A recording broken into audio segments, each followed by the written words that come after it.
I did some levels work, Rog.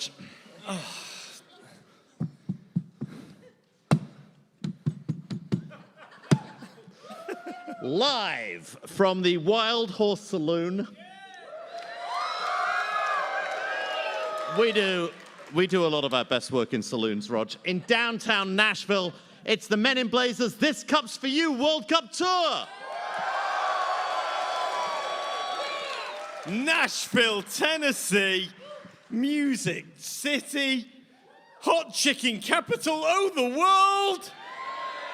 It is our greatest honor to be with you in this city tonight, this city of wonder, a night in which we'll eulogize the Baby Eagles World Cup run. No, too soon. I need a hug. Oh, thank God I got you too. It is a hero's journey from our most talented group of individuals ever. A campaign in which we can take pride, memories, and heal our collective pelvic and whatever they are. Contusions. But ultimately, it's one that ended not with a bang, but with an insipid bounce pass. To be clear, when Rog mentions the most talented group of individuals ever, he's referring to the actual team on the field, not the Fox broadcast team. That's a little preview for my own comments coming up later in the podcast. We're also going to talk England's 3-0 win over Senegal. Oh, I like it. France treated a stubborn Polish side like many an early to mid-20th century army treated the French. Had to get that in there.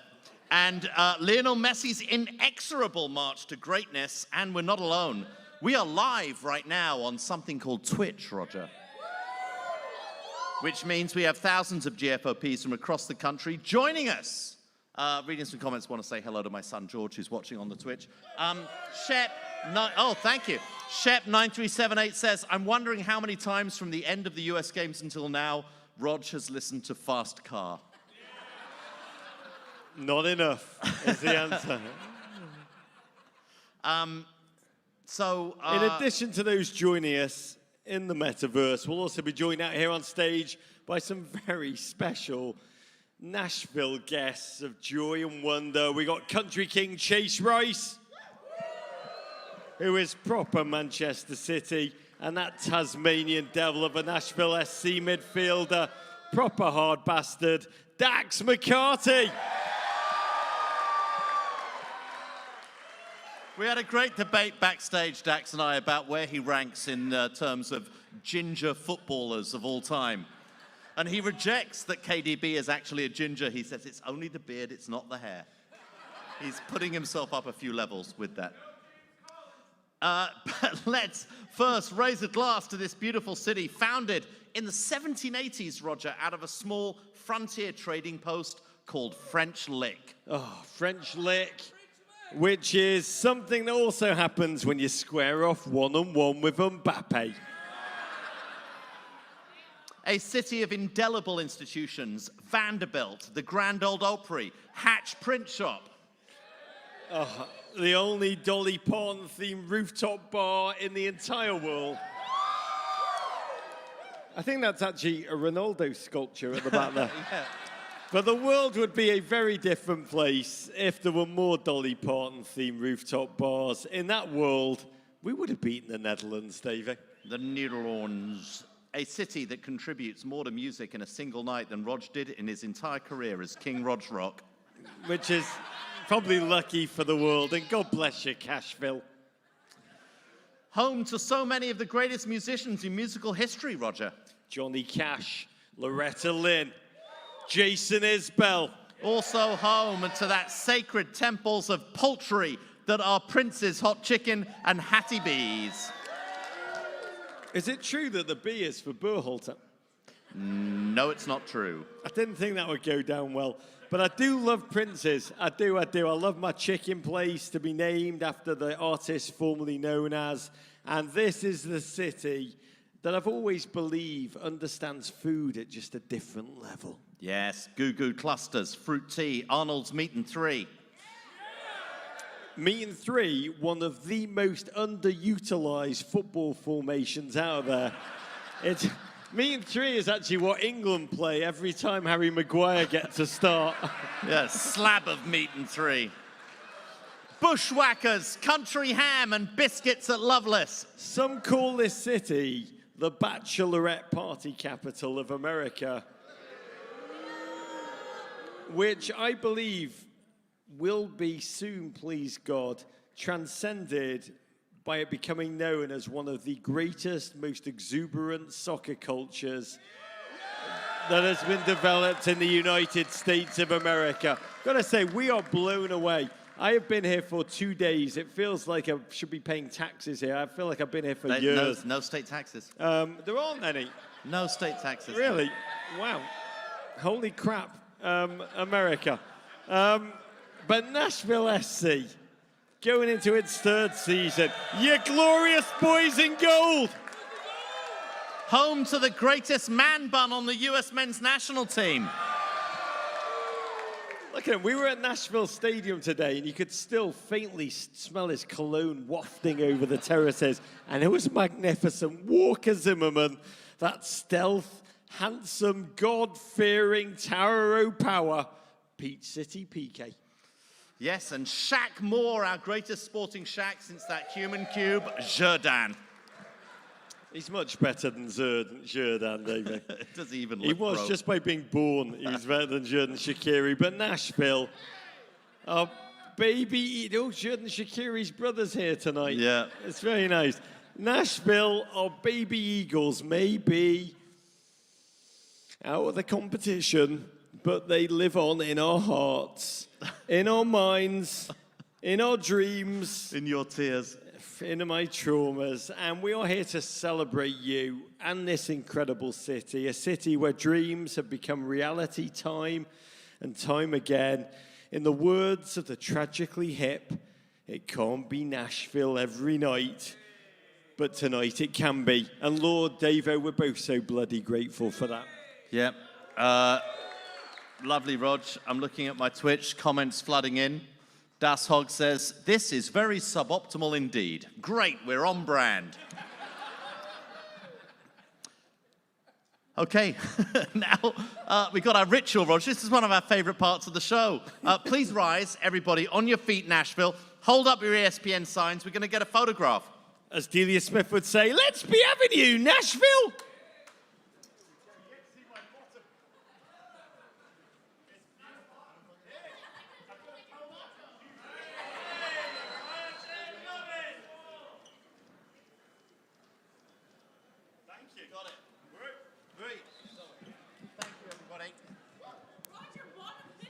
Yeah, my bottom hit you. That sounds like the beginning of a lawsuit. Okay, Rog. Let's kick off this evening with a toast. Oh, I want to raise my third first bud of the day to the end of a cycle which did not end how we wanted it to end. There's a deep sense of what if, and we'll discuss it in this show exactly what we mean. I did learn my lesson. The game against the Netherlands was possibly the first time I felt optimistic before a men's game of any kind. I will never optimism again. Yeah, it's very unlike you.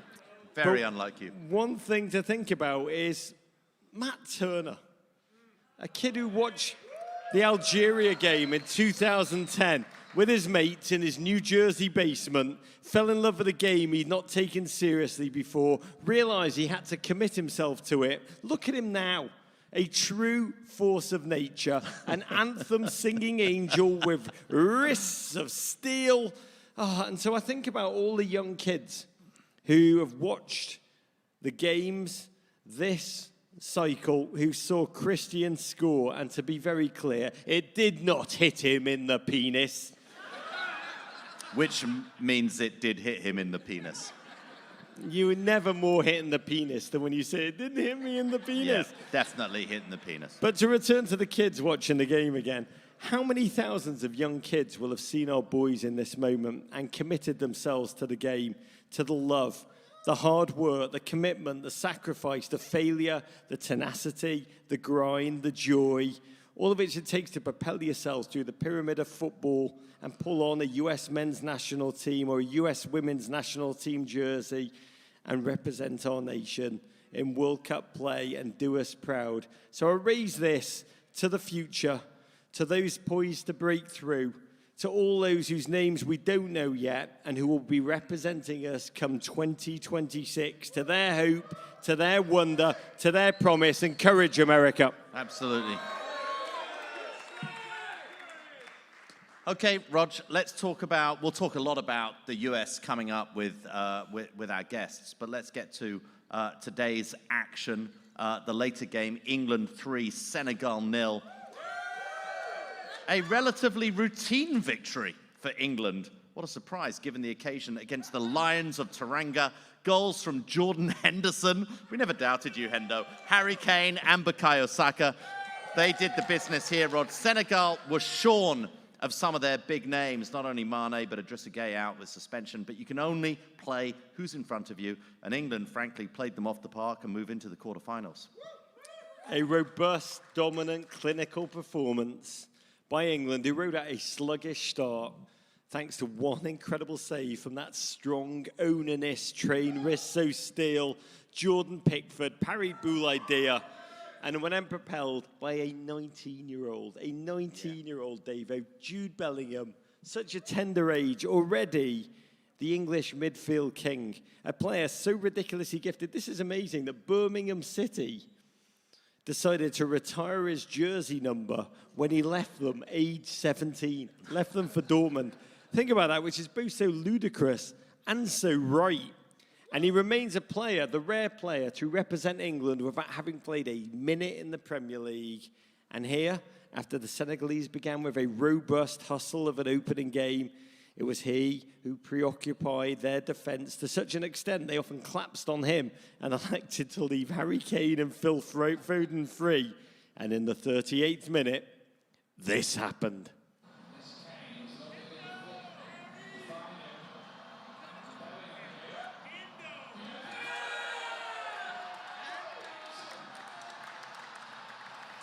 It was, this moment. Oh. I mean, this is a thing of beauty in Qatar of all nations, Roger. I know. Can we just say, such a deep love. And I joked with John Oliver before the tournament that the single best protest against Qatar would be if the English players would score a goal and then celebrate it by kissing each other full on the mouth. And God bless Jordan and Jude that their love would not be denied in this moment, David. In truth, though, actually, Gareth Southgate is really onto something with this relationship, because Jordan Henderson doing a lot of the dirty work, you'd say the close work that has to happen inside and outside of the trenches, is allowing Jude Bellingham to be that genuine, free-living, box-to-box footballer that he wants to be. That's true. So what you're saying is if this was the village people, he'd be Jordan Henderson would be the builder. Yeah, absolutely. Leaving Jude to be, I don't know, who are the other people? I don't know. It was all terribly politically incorrect thinking back at it. I don't even want to mention the characters that they play. It takes a village. The policeman, takes a village. perhaps. The policeman, maybe? GFOP, NMAS26 said, when they were looking at each other, eye to eye, Jordan Henderson was just saying, come to Liverpool, you bastard. Yeah. Phil Foden would say, post-game, which is amazing this, he said, Bellingham is, quote, going to be the best midfielder in the world for sure. And Foden, to be candid, does not seem to be the kind of person who would give up a compliment like that easily. He's only seen the other midfielders on FIFA. He's never actually seen them play on an actual live video broadcast. I think he thinks there's only Jude Bellingham and Jack Grealish. And so he made that decision. And on the stroke of half-time, Bellingham started a counter, and it was Foden he found, who in turn slipped in Harry Kane, the captain, who despite 3 assists this tournament had not scored at all, as the English press kept reminding him very, very suggestively and helpfully. And he said, I will, ahead of this one. A nation held his breath as this happened.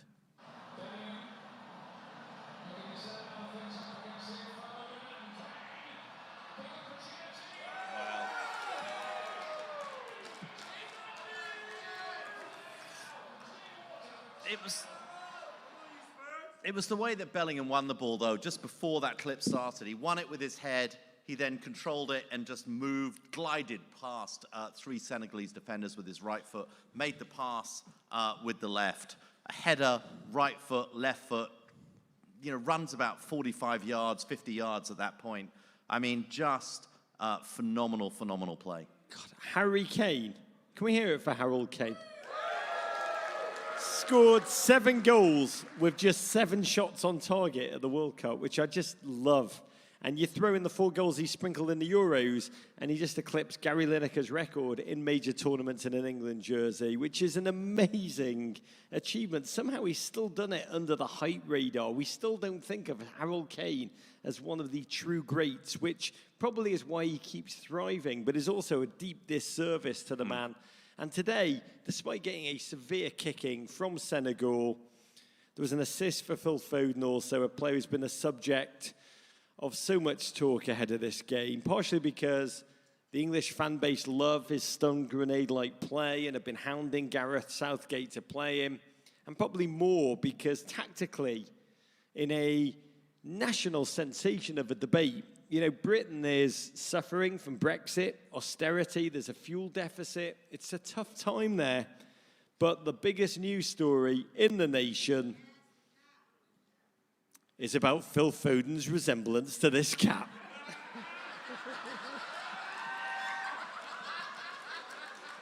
I don't think Phil Foden resembles the cat. I think in that image, Phil Foden is saying, I am the cat. I think he's saying, pointing to himself, saying, I am the cat's dad.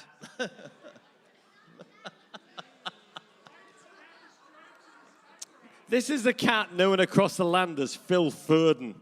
And if you're listening at home, I'm currently showing a photo of a white cat with a black marking on the top of its head, which is almost identical to Foden's strangely self-inflicted severe fade. And it also has the same miserable little mouth as Philly. And for those in the theatre who are wondering, the cat is on the right, Phil Foden is on the left. What do you make of it, David? I think this really says something about how dull and sterile and one-sided the England game was against Senegal, that this is what we're obsessing over at this moment. I don't know. I look at this photograph and I'm like, America will be a proper footballing nation when our pet animals look like Brendan Aronson. And also, American soccer fans had an old debate. What if our best pets played football? But back to the England game. By the way, that cat actually looks like Gio Reyna on the bench. It does look a little bit like Gio. He does. Not that anybody would know, because we barely saw Gio Reyna during the World Cup. So. Saka would add a third to cap off a disappointing performance for the champions of Africa, who had lost talisman Sadio Mane ahead of the tournament in agonising fashion. They lost Kouyaté to injury and then Gay to suspension. This was a bridge too far for them. This was really the worst thing to happen to Africa since Toto. And for what's a lot of Toto fans I've here. heard that joke so many times. This is the first time I've had a Toto defender. We've never, right there. we've never had Toto's lead singer in the front row of the audience, he thought. It's an honour to have you. Your band's shit. But they are. He just shouted, I won a Grammy. I'm so happy for you. And you know what? That Italian guy won an Oscar for that weird Holocaust movie. For England, though... We've never discussed that. What? We never did. No, we never did. Because Italy didn't qualify for the World Cup, so we don't have the chance to. Fair. But Southgate had the pleasure of getting his big calls right on this day. He really did. A gent who has gotten his team... This is what I don't understand. He's gotten his team to World Cup semi-finals. He's gotten his team to the Euro final. This man is now responsible. You call him what do you call him, England's last? He's the last sensible man in England. He's now responsible for 6 of England's 15 knockout victories in their history. but somehow is still perpetually doubted, second-guessed by us morons. And his England ride on to face a clash o' clashes this Saturday against world champion France. Yeah. And we will cover this one live next Saturday on stage in San Francisco. Rebecca Lowe and the mighty Billy Bean will be our guests.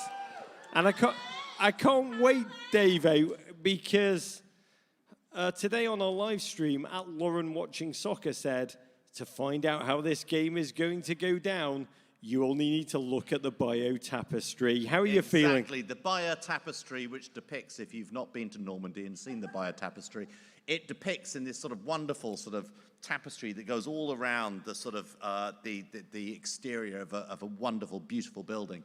It depicts the defeat of the English by the Normans in Sussex circa 1066, the Battle of Hastings, which ended up when the English king, Harold, had an arrow put into his eye by the Normans, by the bastard French, which led to 600 years of French rule in England, and the fact that our language now more closely resembles French than anything that's Saxon that came before. Oui, vraiment.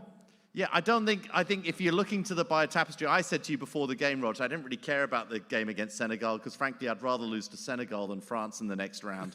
France look terrifying. England look like a really good footballing nation, like they're the 5th or 6th best team in the world.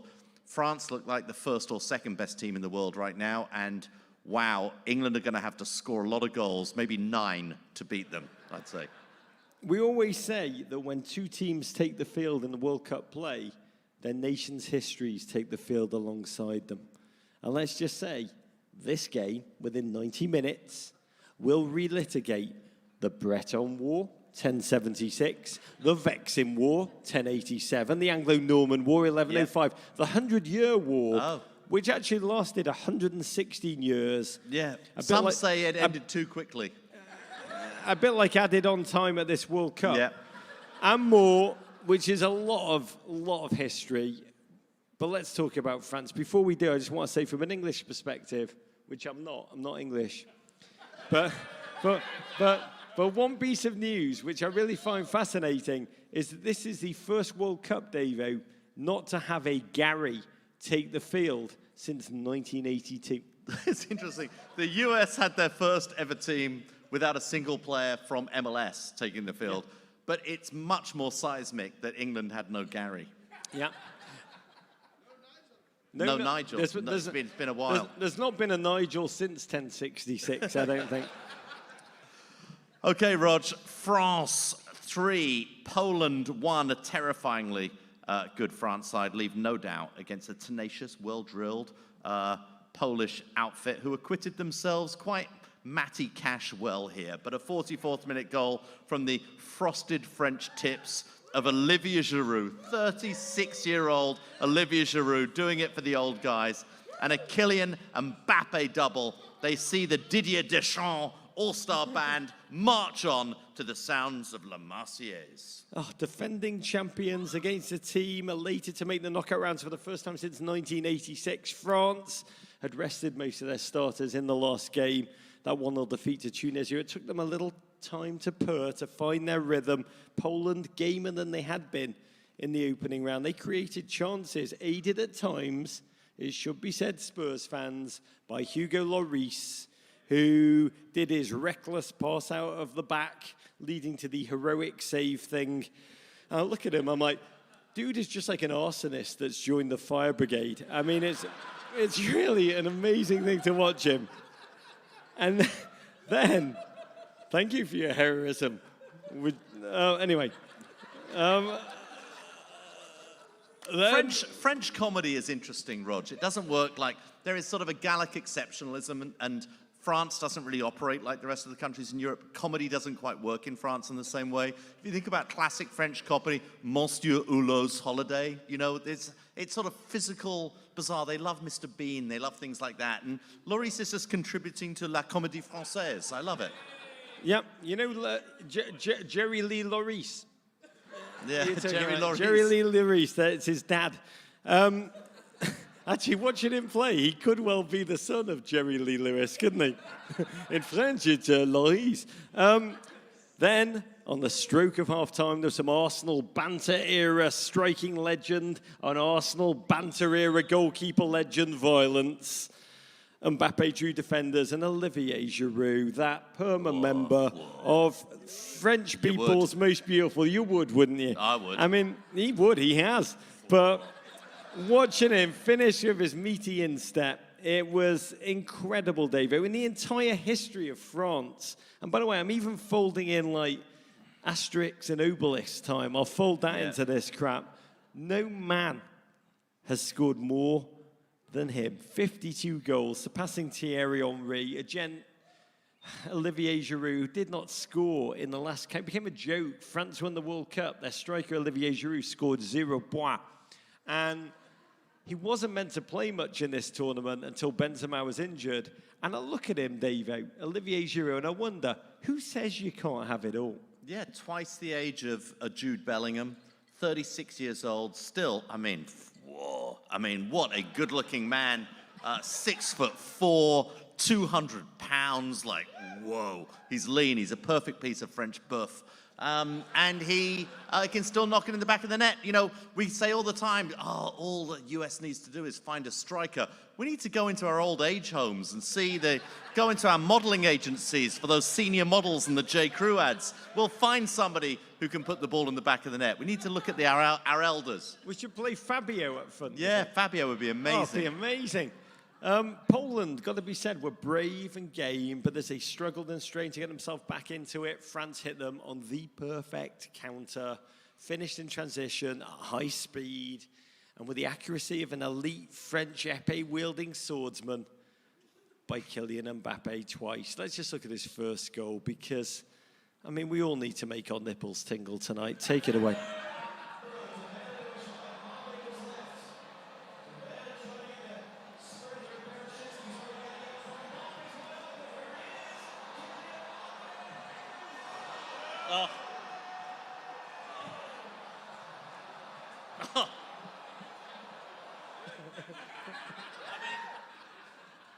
What is more French than this?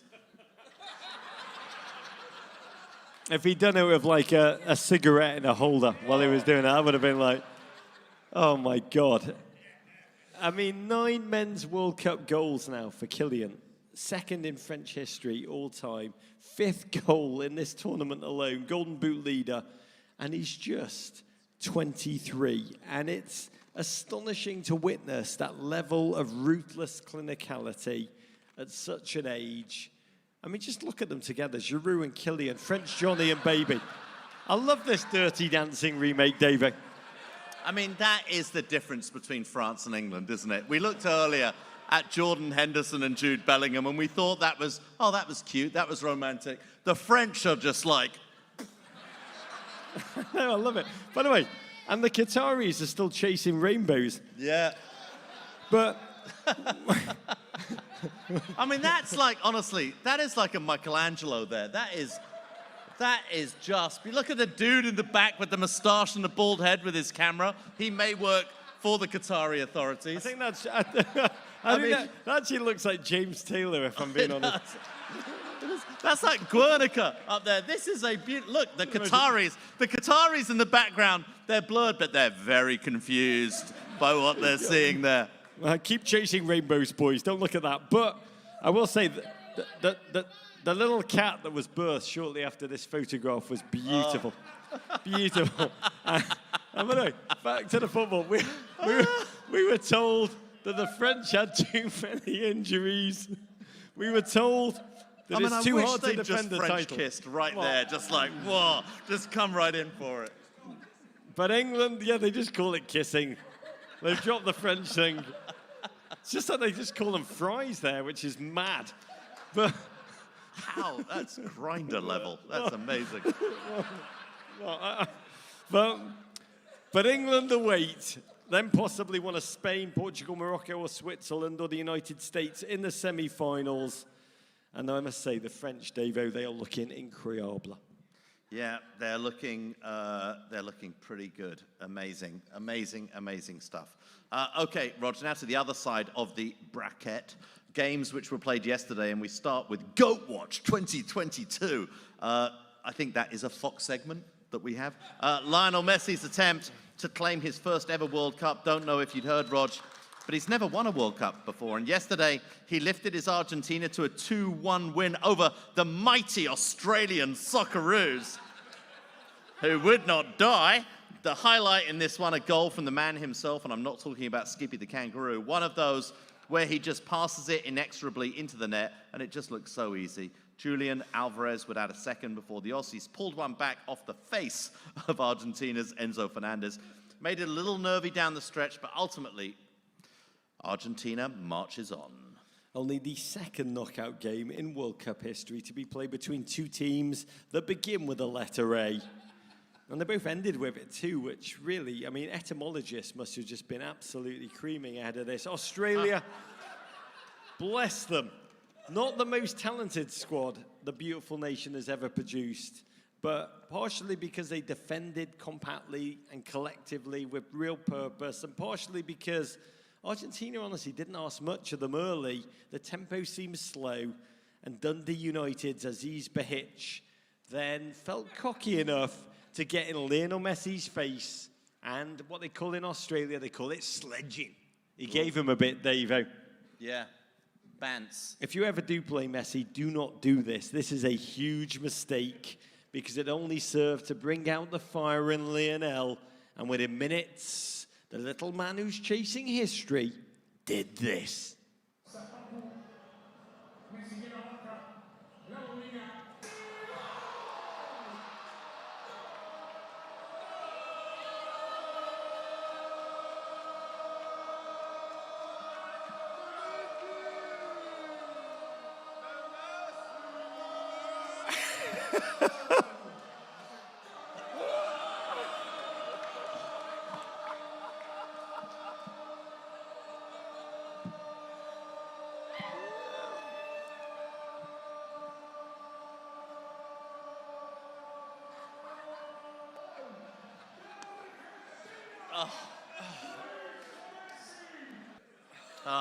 We apologize for not showing the Fox broadcast, but honestly, it's only Ray Hudson and Andres Cantor who have the right to commentate on Messi goals.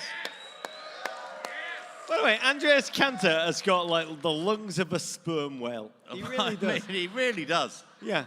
I mean that honestly. I meant that literally. He has the lungs of a sperm whale. Yeah, literally. He took it very seriously as profession. Give me the fucking sperm whale lungs. I need them. That is amazing. Everything's better on Telemundo. And God, it's amazing to watch Messi in his prime, finishing like an Argentinian Haji Wright. With the finishing. Yeah. What? With the intentional finishing. Too soon. Is the 5-hole the Cinco hole in Argentina? Yeah, probably. I'll have to ask Derek Ray. But God bless you, Lionel. 789th goal in his 1000th game. As I say, we should never take it for granted that we are alive to watch that human being conjure transcendent magic in the everyday at a relentlessly ruthless pace. And not vintage Argentina. Australia played with such an intensity defensively that they switched off twice only, and they were punished both times. But man, I've got to say, I admired this Australia team.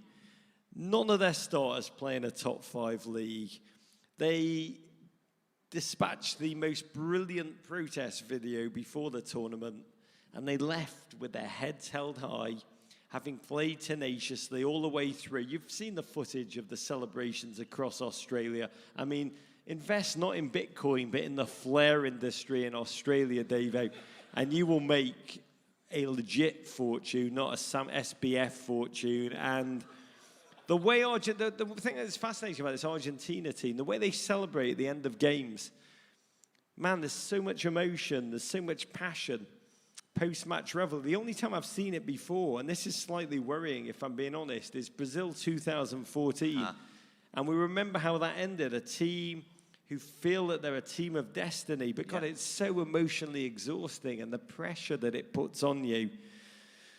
But we will see. I'll just say Argentina versus the USA on Friday would have been so great. But it's probably best we Americans lost. It would have been terrible bouncing Lionel in the next round, David.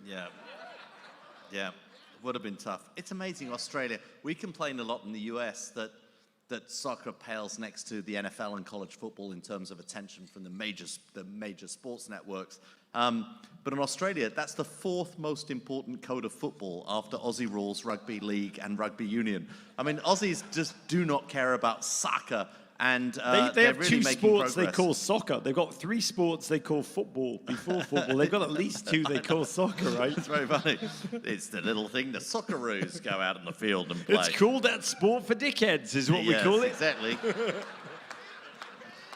The other game on that side of the bracket, as you mentioned, Roger, of course, the US men's national team's 3-1 loss to the Netherlands, or as Derek Ray calls them, the Netherlands, a game that the Oranje, a team named after Brodges Spraytan, they looked superior throughout. First half goals from Memphis Depay and Dali Blind had the Netherlands up at half-time. The US did make it interesting, pulling one back via a Haji Wright goal. You meant that.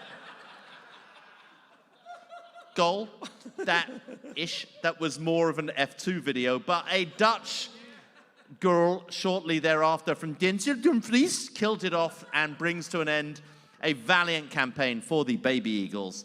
One they will learn a lot from, but ultimately the Dutch were superior here. Do you think Haji Wright meant that? This is a simulation, Rog. I can't even... I actually think Haji Wright meant to intake it up his anus and fart it out, but it just happened wrong. It was a pelvic contusion of a goal, is what you're saying. It was. I mean, God, the smoke has cleared on this day, and I want to be candid, I did not sleep at all last night. I just kept processing and reprocessing all of the goals, trying to work out what more could I have done to help stop them. And we talked yesterday on the podcast in the immediate aftermath. I felt a real exhaustion at the final whistle. Felt like I'd run Tyler Adams' heat map, but with time, I felt sadness in the defeat. I don't know about you, dear listeners, but with time, it's hardened into a disappointment, a deep, a profound disappointment that's become somewhat of an agony, Davo. This loss, round of 16 again, and we've become so used to it on the men's side, it can be debilitating that we just accept it and say, that's what we do. That's our level. But I don't think it is. I really don't think it is when you look at the individuals that we have at our disposal. And I want to spend a little time tonight breaking it down with you, Davo. I want to relive some of the moments. Okay. But big picture, we should feel some of the joy. I want to be clear. Holding England, we really did look England in the eye and we held them. We won a must-win against Iran. But we should also be allowed to feel disappointment as a nation. That's what a real football nation does. It can say, I am bloody disappointed. I have a profound sense of what if. And also, why, God? Why? I have both of those. And first of all, going into this, we knew the players were exhausted. We knew that they had shattered themselves in the group stage. They'd run 38.1 kilometers more than their Dutch counterparts. We wondered how much did they have left in the tank. And once the adrenaline burnt off in the first 10 minutes, it really showed we couldn't keep up. We were physically exhausted, mentally exhausted. And if we only had a couple of excellent Premier League level options on the bench, Davo, but I digress. If only. Because in the first 3 minutes, Christian Pulisic did this.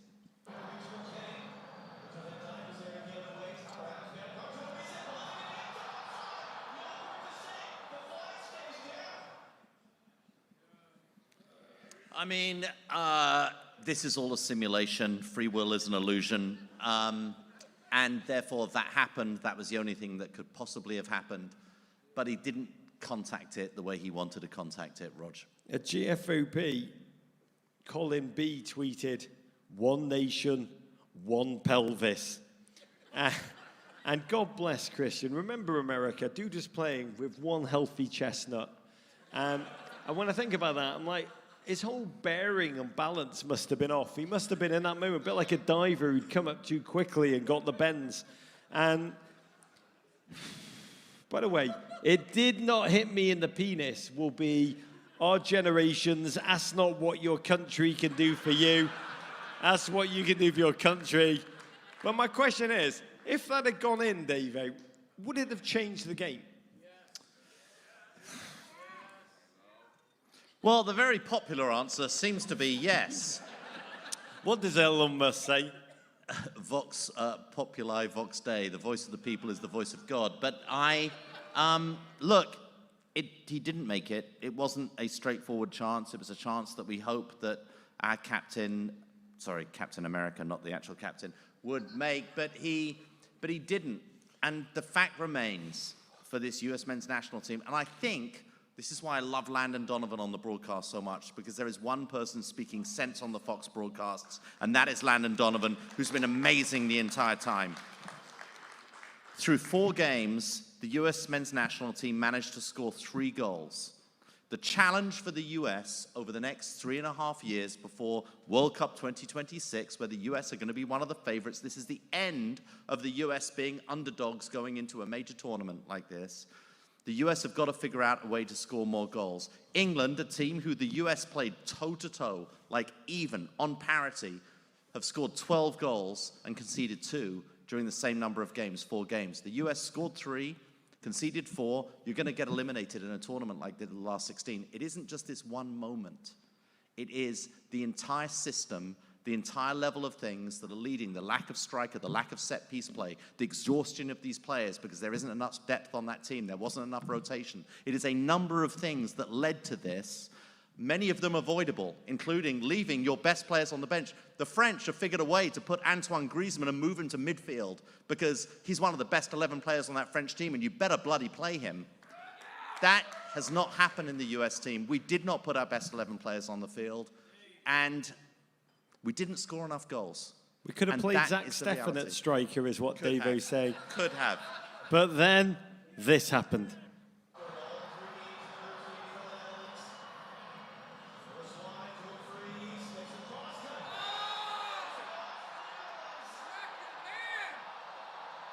A moment of national trauma and agony in 7 passes. And if you want to explain Dutch football in one goal, this would be it. Telepathic, kinetic, kaleidoscopic movement, ruthless finishing. It was so beautiful. It was so painful. It was an artistic trauma. It was like watching the JV play the varsity. And from a US perspective, I watched it, I was like, we are so tactically naive. We are so tired. The boys are shattered all over the field. Yeah. They couldn't keep up. And it hurt all the more to be done like this, to be beaten in the style that we have longed for our own boys to play. And it hurt all the more because we walked right into it. As Elvis would sing, we were caught in a trap. We can't get out because I love my Travis Scott's just too much, baby. And Greg longed for us to play like a club side. And here we did. Unfortunately, it was Everton. And it was a fascinating moment because we had not been behind all tournament. Suddenly, a little naive, a little exposed. The question was, how would we respond, Dave? And we honestly, we had a lot of possession. We had a lot of the ball. And there's people who think we had a lot of chances, that this game was close. But the honest truth is, to me, watching it again last night at 4 o'clock in the morning, the Netherlands hurt us at will. Yeah. But for the sensational Matt Turner, this could have been a real humiliation. The Dutch loved us having the ball. That was their plan. That was the bet they made. That they could cede the ball, let us onto them, that they could have Big Verge and their Ake dispossess us, that they could then charge into the space we'd left behind on the counter. And honestly, our play was so impotent in the final third. The decision-making, the execution, the set pieces, all tournament long. Leaving them to Christian, by the way, was borderline criminally negligent. We'd seen it so often, every corner, every free kick, and he's a wonderful player. But what's up with our set-piece coach? Because I believe we have one. But set pieces and corners, we've said this all the time, they're a gift at the international level. They were a golden opportunity, and we wasted almost every one. There was a quote from Greg post-game that I want to talk to you about because it's haunting me, Davo. He said this. He said, we have a young group, players beginning their careers. We'll catch up to that, but we don't have a Memphis Depay right now who plays at Barcelona, has played in the Champions League for years. They're not excuses. That stuff is going to come. Davo, what do you make of that? We have a Memphis Depay. We have, better than Memphis Depay, we have Christian Pulisic. We have a number of players who have massive Champions League experience in Europe. That just isn't true. It's not accurate.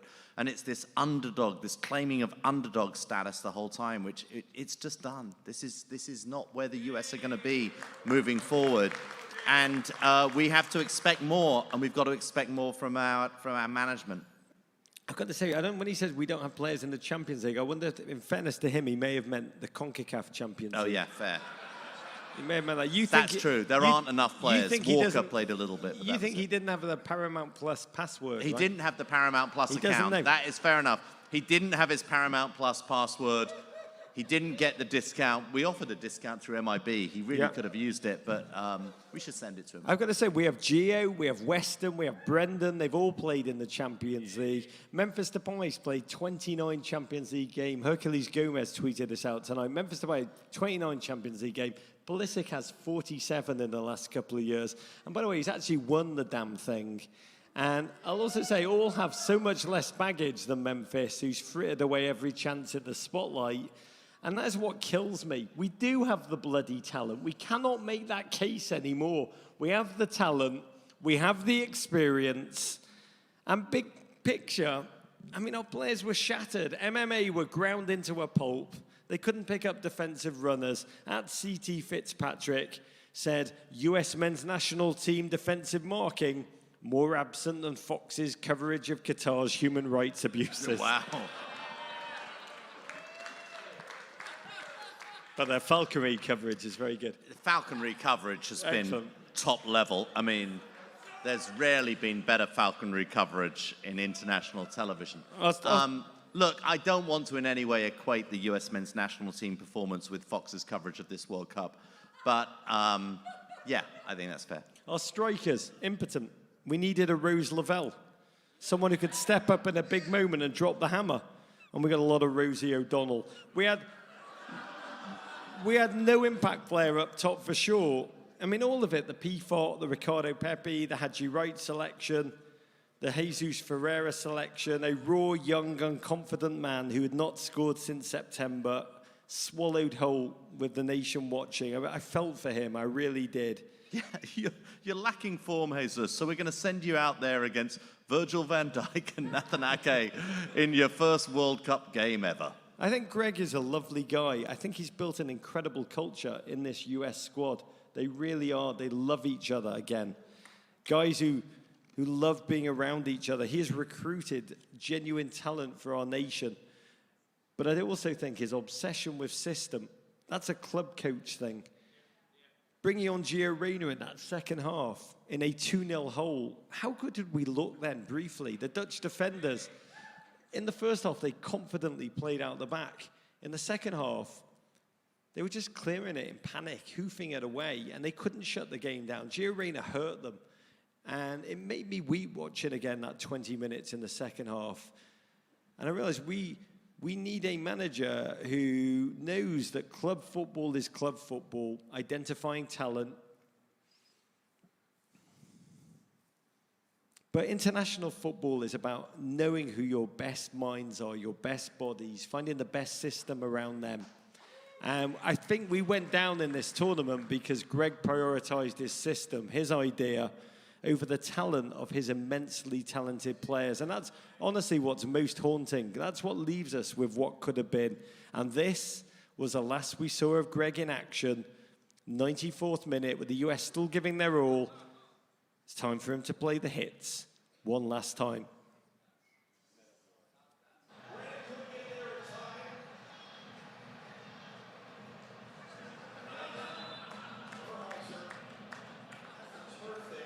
Oh.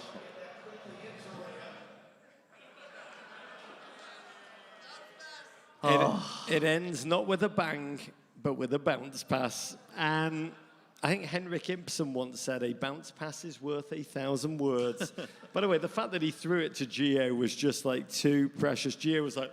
Yeah, well, the fact that he threw it nowhere near Gio is, I think... If you're listening at home, Greg tried to bounce pass the ball to his player. He missed. It simply bounced twice and ran away behind the goal line. Sadly, meekly, impotently, a clearly infuriated Gio Reyna just made this all the perfect parable for the end of our journey, which had been filled with promise, but ended feeling sad. Outdone by Louis van Gaal, a tactician who showed us what we are and then told the world, the US didn't adapt, they didn't adjust, we made our tactical plan based on blah, blah, blah. And LVG is always a truth talker. That's his way. He's a stoic, but that was brutal. He praised us before the game. He lulled us onto his rocks and then delivered this as his coup de grace, body bagging us. And I'm happy for LVG. 19 games undefeated, a dizzying story, severe cancer. This is his last dance, and I'm happy for that. He's a wonderfully singular weirdo, isn't he, David? Yeah, he is. We love a singular weirdo. He is a fantastic manager. Has really adapted to the international game, to the World Cup game Come very and well. manage us next cycle. He set up his team phenomenally well. It just did look like Big Brother, to quote a famous Dutch television creation of the great John de Mol. It just looked like Big Brother for the entire game. They just looked all older, more experienced, even than Tim Ream.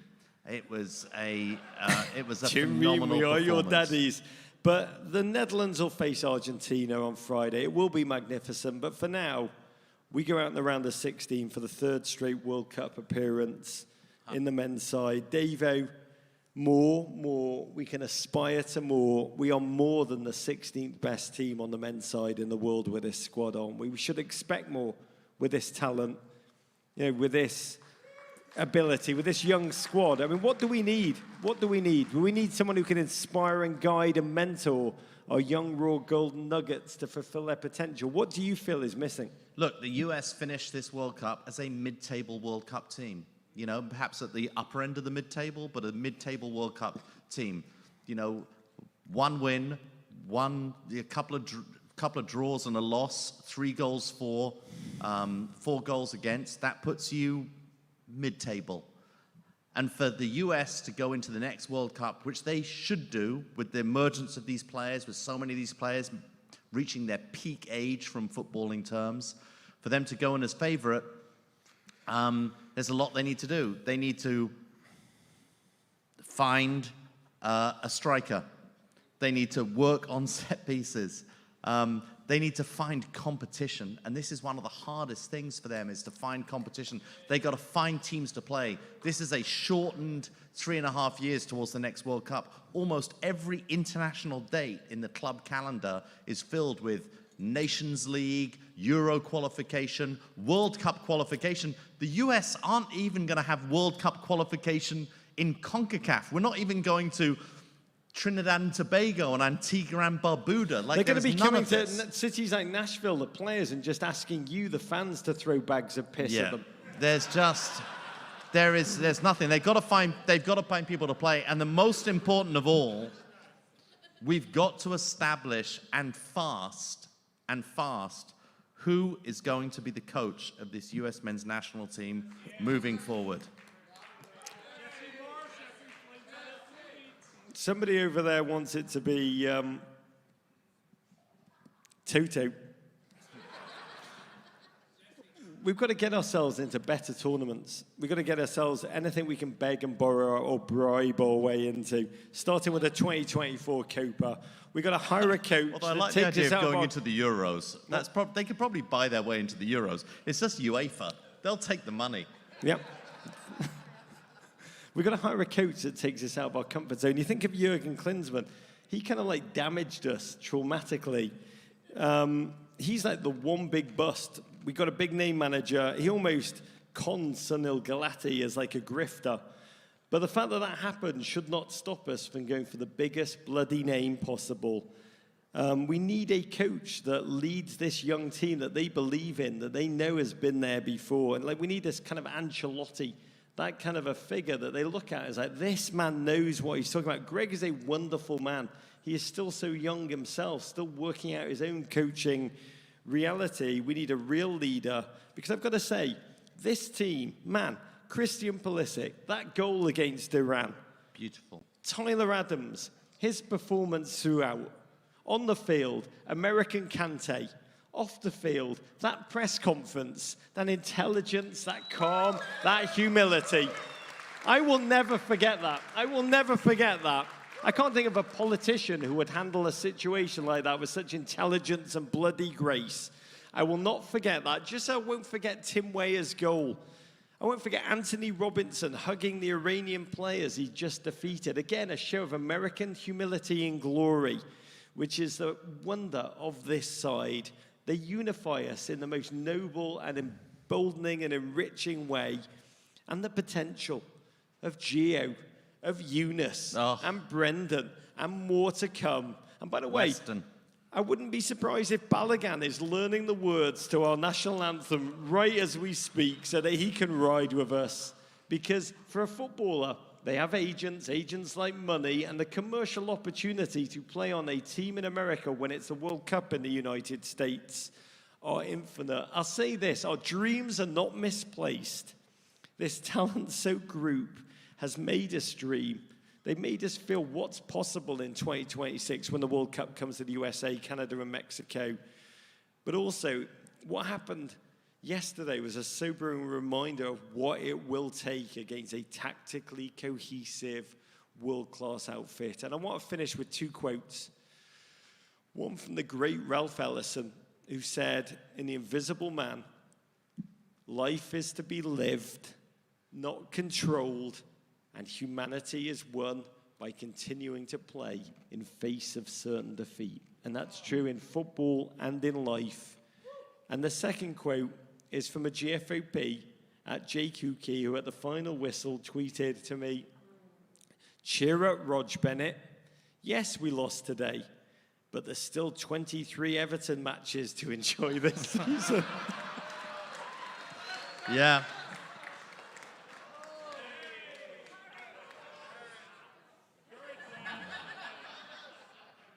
Perhaps there is more hope for you as a US fan, Rog. That's all I can say.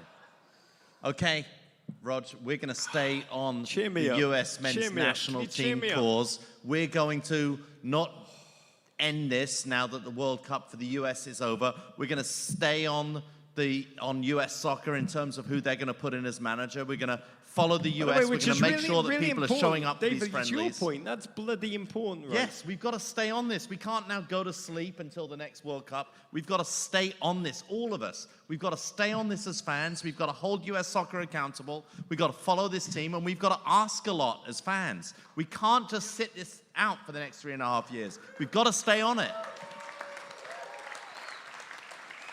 I'm running for US soccer president, Rog, all of a sudden. I love this. By the way,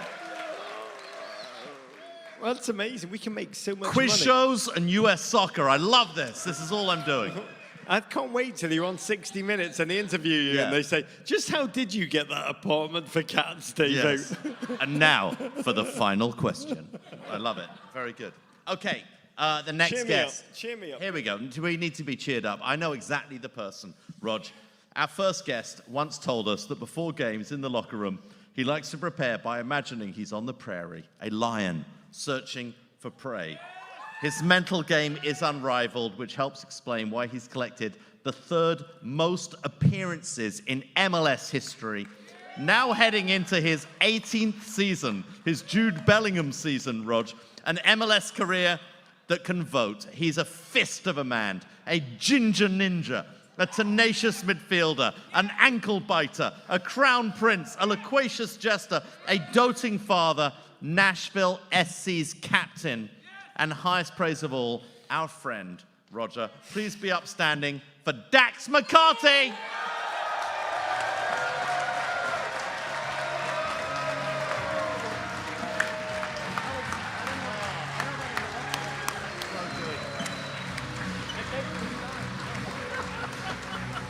Come in handy.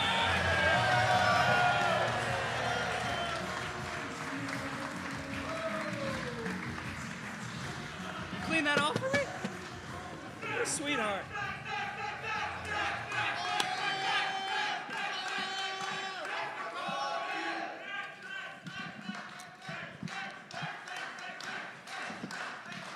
Keep it going, keep it going, keep it going, keep it going. I love it that you've got a techno crowd chant, Dax. I love it. I hear it every game. They're the best. Do you want us to move that microphone a little lower for you? It's a little lower. I think this was set for Chase. He's a little bit taller than me back there. Oh. No, we'll leave it there. It's comical. Dax, first up, I got to ask you the big one, the hard-hitting one. When FIFA president Gianni Infantino, there he is, look at him. I mean, quite a player. By the way, when Everton saw that photo, they offered $80 million for him. If Voldemort played football. That photograph makes me hate balls, I gotta tell you. But when FIFA president Gianni Infantino opened up to the fact that the pain he suffered as a, quote, redhead with freckles as a child made him empathize with the plight of migrant workers in Qatar. Did you empathize with him? Did you feel his pain for a second? Did you make the mistake that Gianni Infantino had feelings, or were you the one that was beating the shit out of him as a child? Absolutely not. You know, as a kid, I used to say, oh, redhead freckles. I didn't really get made fun of that much, every now and then. But then I went home one day and, I was a little sad, and my mom said, Dax, freckles are God's kisses. He just likes you more than everybody else. Oh. And then I was happy, and I was like, yes, I am very special. And that was it. I think Gianni Infantino's mother told him that they were God's curses. Where do you rank in ginger footballers in world history? We spoke backstage. We did. You reject KDB. You do not believe he's a real ginger. Well, I have a question. If you have a ginger beard, are you a ginger? No. Exactly. So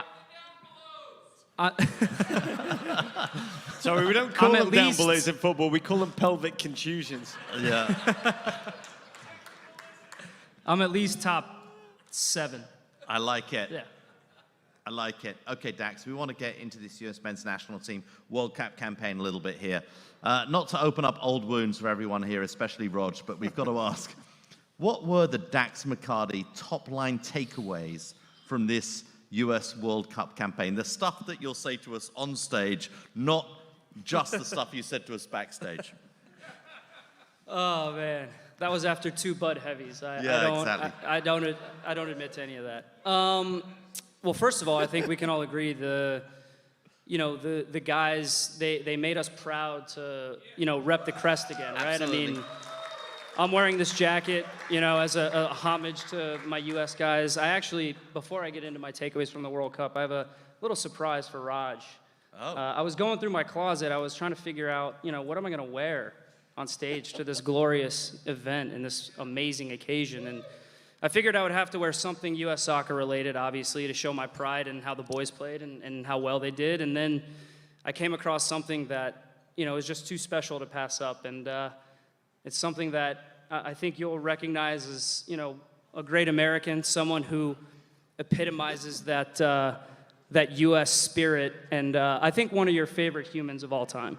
This is authentic, game-worn Breck Shea jersey. Oh, Oh, whoa.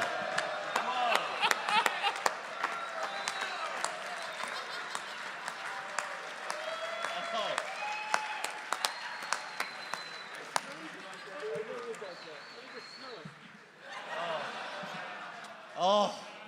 America! True story. Me and Breck, I got traded.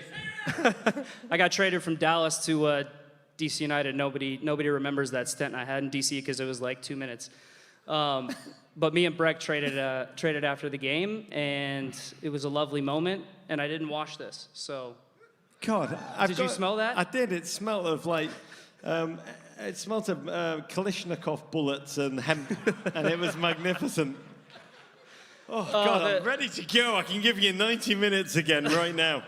The guys, they made us proud, and I think, I didn't really know what to expect going into it. I watched the games against Japan and Saudi Arabia, as I'm sure most people in here did, and I was a little skeptical. I was a little nervous. But one thing that one of my main takeaways was that this team, their youth, it's a blessing in a sense that they play with no fear, and I love that. I absolutely love it when you put young players on the field, and I think we can all agree that team is really young, and they show no fear, and they don't back down from anybody, and I think that was most apparent in the England game, where I was on the edge of my seat hoping that they got the winner because they were fantastic, but Tyler Adams, couldn't be more proud of that guy as a six.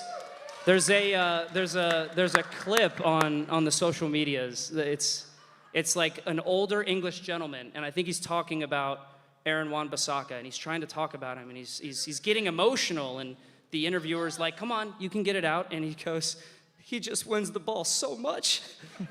And Tyler makes me emotional watching him play. I'm like, "Oh my God, I wish I could do that." I used to be able to do that every now and then, but not as much anymore.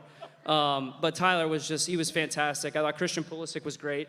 He's a big game player. I think he's taken a lot of criticism, a lot of heat for his performances for the national team, for his performances for Chelsea, and I thought that he was wonderful. Great in this World Cup.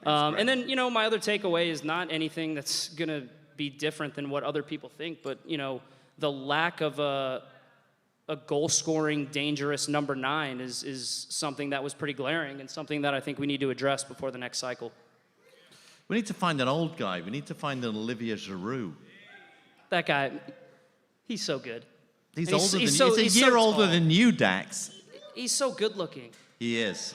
Slightly less good-looking than me, but he's so good-looking. Yeah. For a non-ginger, he's very good-looking. He honestly he reminds me a lot of Carl Martino.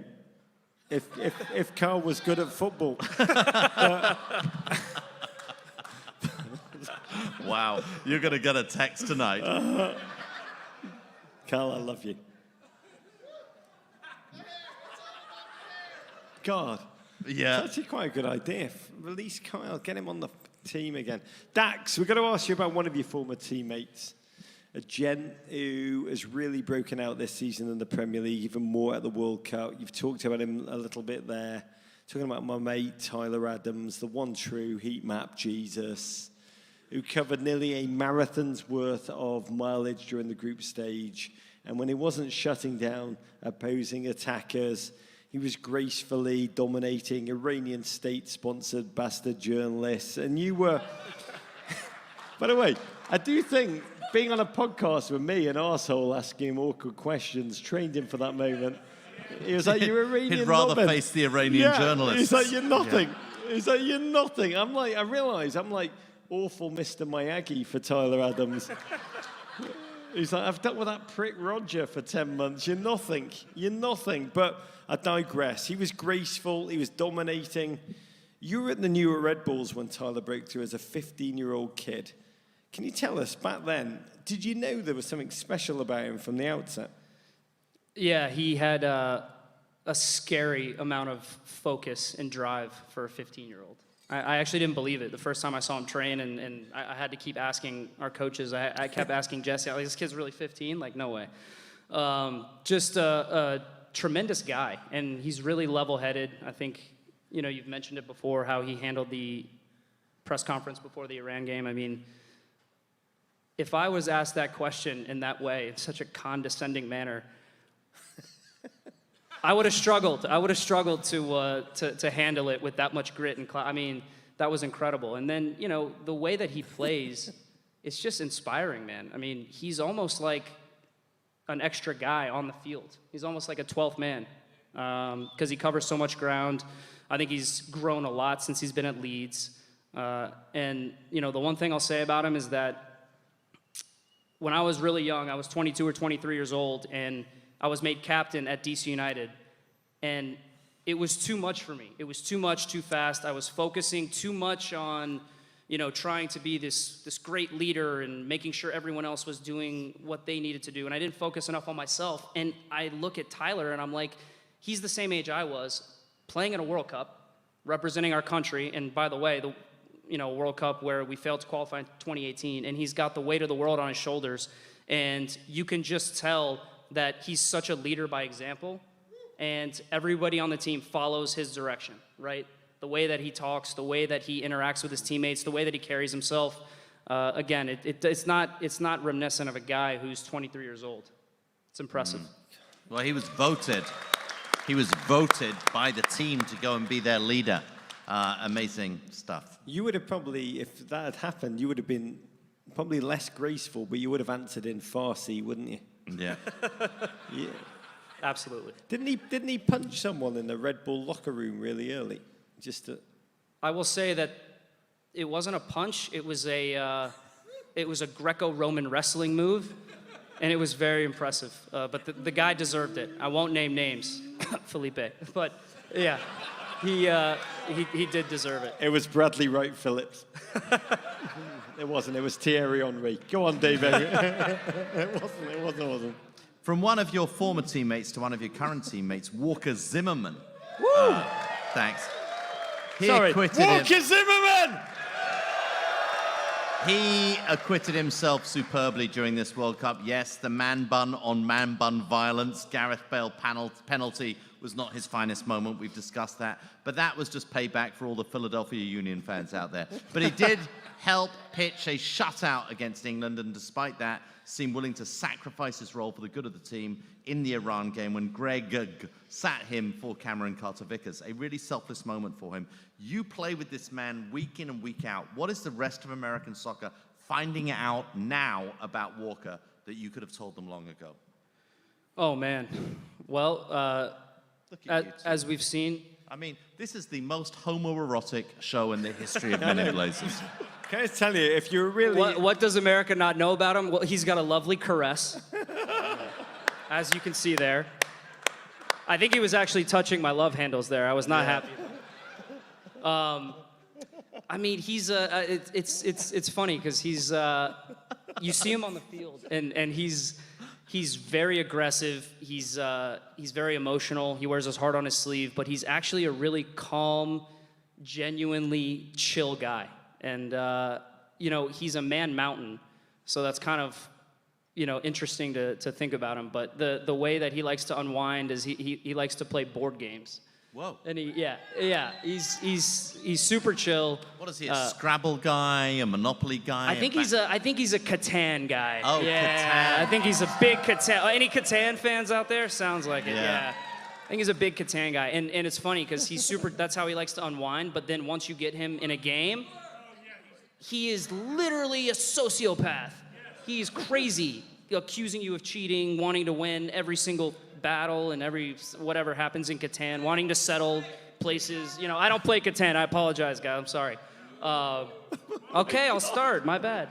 But what I'll say is that I thought Walker rebounded so well after the penalty. First of all, he had a great game. Yeah. He did play very well against Wales, and then he played fantastic against England. And he had a few loose passes, but, you know, don't we all? I know that well.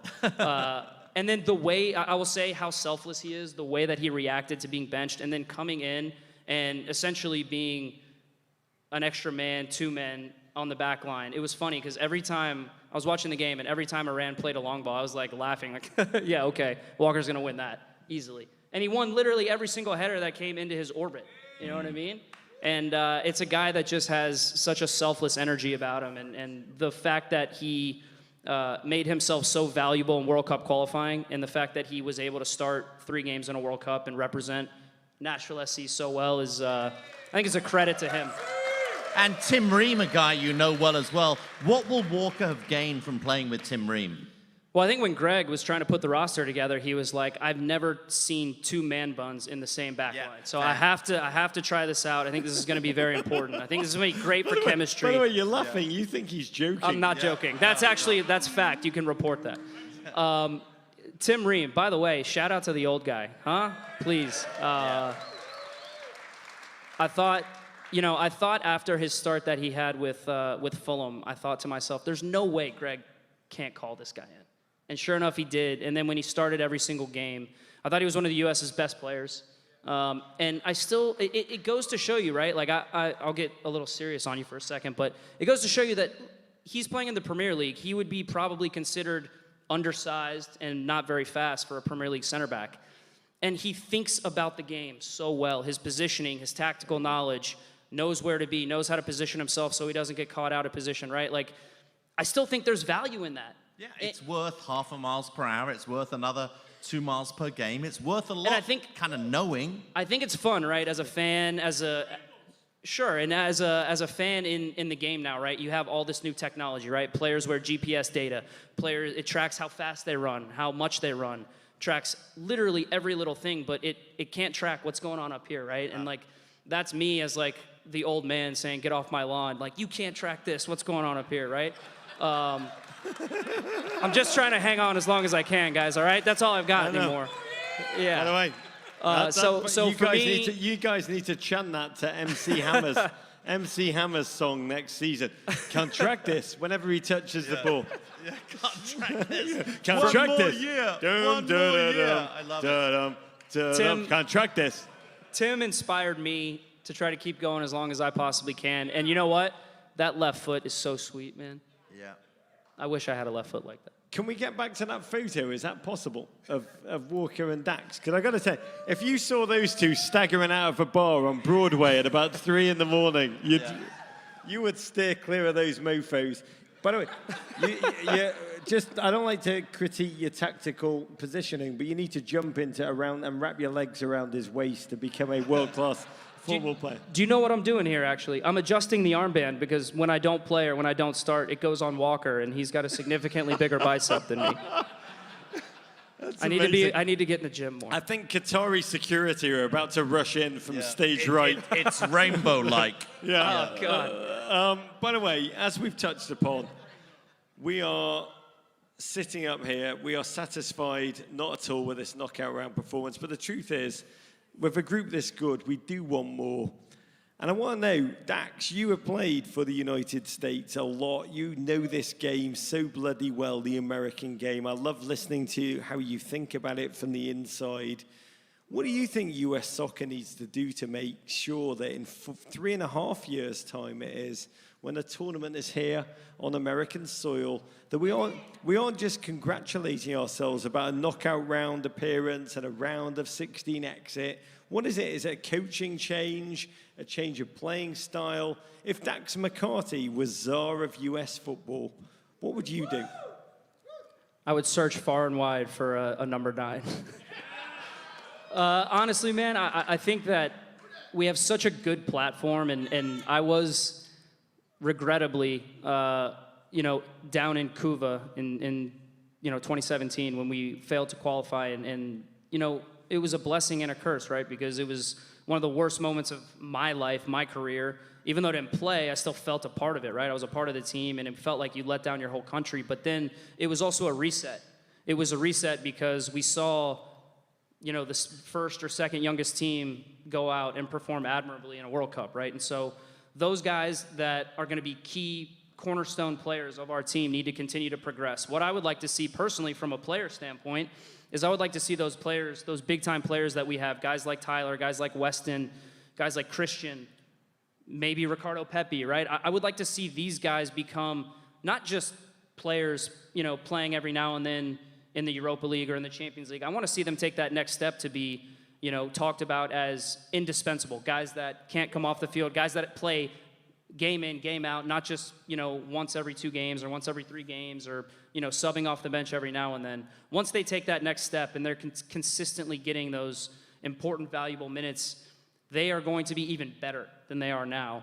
And then, I'd like to see us, continue to try to expand the player pool and expand how we see this game in this country, right? I mean, whether it's a coaching change or not, I would still like to see flexibility in how we play.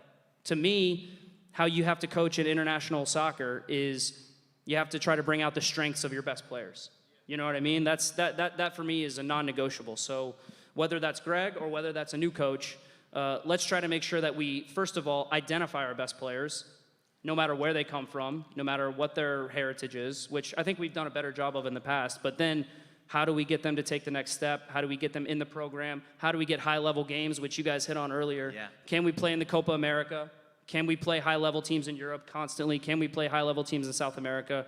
This is how we're going to take the next step, because I agree with you guys. It's not just good enough now to get out of the group stage. I expect that from our team. So can we make a run? Can we get to the quarterfinals? Can we get to the semifinals?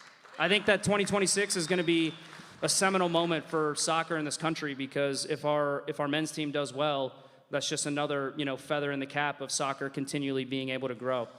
A U.S. player who is still under-talked about, you and I share this idea, is Yunus Musa. First time I saw him play for the U.S. A few years ago, I was like, wow, this is something different. You were talking to me backstage about Yunus. Do you want to share with the audience what you were saying about him? You want me to share my hot take? Share your hot take. It's not so hot. Everyone loves this guy, which they should. He's incredible. I'll say it's a medium warm take. It's right. It's out of the microwave. You let your food cool down for a little bit. I think that this kid has the ability to, not only be a transcendent player for our team, but I think he's going to eventually break the transfer record for a U.S. player. Wow. So I think he's going to break Christian Pulisic's transfer record, because to me, his talent is off the charts. His ability is off the charts. What is he, 20 years old? He just turned 20? Just turned 20. It's sickening. He's playing in La Liga. And what is that ability? What is that ability he has as a midfielder, a position you know really well? It is a position I know really well. The things that he can do, I don't know really well. I wish I could. I wish I could do that at half his level. He's leggy, he's rangy, he can play box to box. He's fit, he's rangy, he can get, box to box quite easily. But I think it's his technical ability and his soccer IQ, right? We talk about this, like thinking about the game. His ability to get on the ball in tight spaces and not be afraid to lose it and still have the technical ability to get out. Players like that are few and far between. And I think, I told you this backstage, the next step for him, the next level that he can get to is, how do you take the skill that you have and how do you put that into goals and assists? Yeah. Because he's good enough. He's literally good enough to dominate games. And he's good enough to dance around opposing midfielders. I think he's every bit as good as Jude Bellingham. And I think Jude Bellingham is going to be one of the best players in the world in the next few years. Jude Bellingham is starting to score goals and get assists in this World Cup. Yunus Musa can do exactly the same. I think there'll be cats across America that look like Yunus Musa. That's how bloody good that player is. But I want to talk about Nashville, Tennessee. Woo!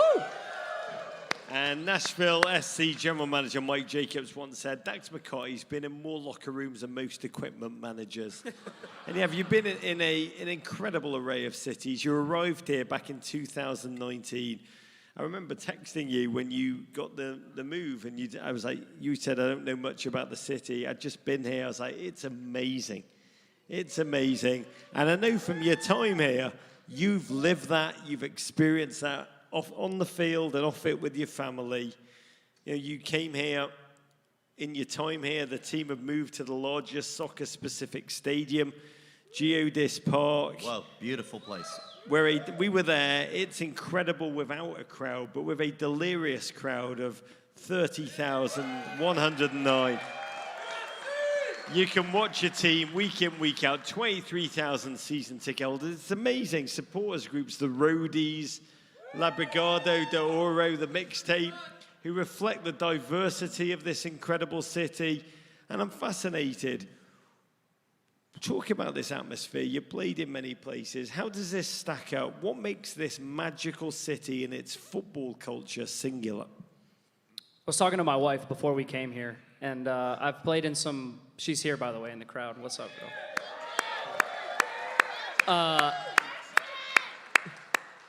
I don't want to blow up her spot, but she's right there in the second row. Yeah. Hoop earrings. Flicking me off. Yeah. Flipping you off. That's wonderful. Yeah. That's my girl. That's your wife. That's right. My dogs. All right. I was talking to her and I said, honestly, I'm excited for a new adventure, but I have absolutely no idea what to expect. And little did I know what I could expect was a moment where I was walking onto the field for our first game against Atlanta United, which, how many people were there for that game?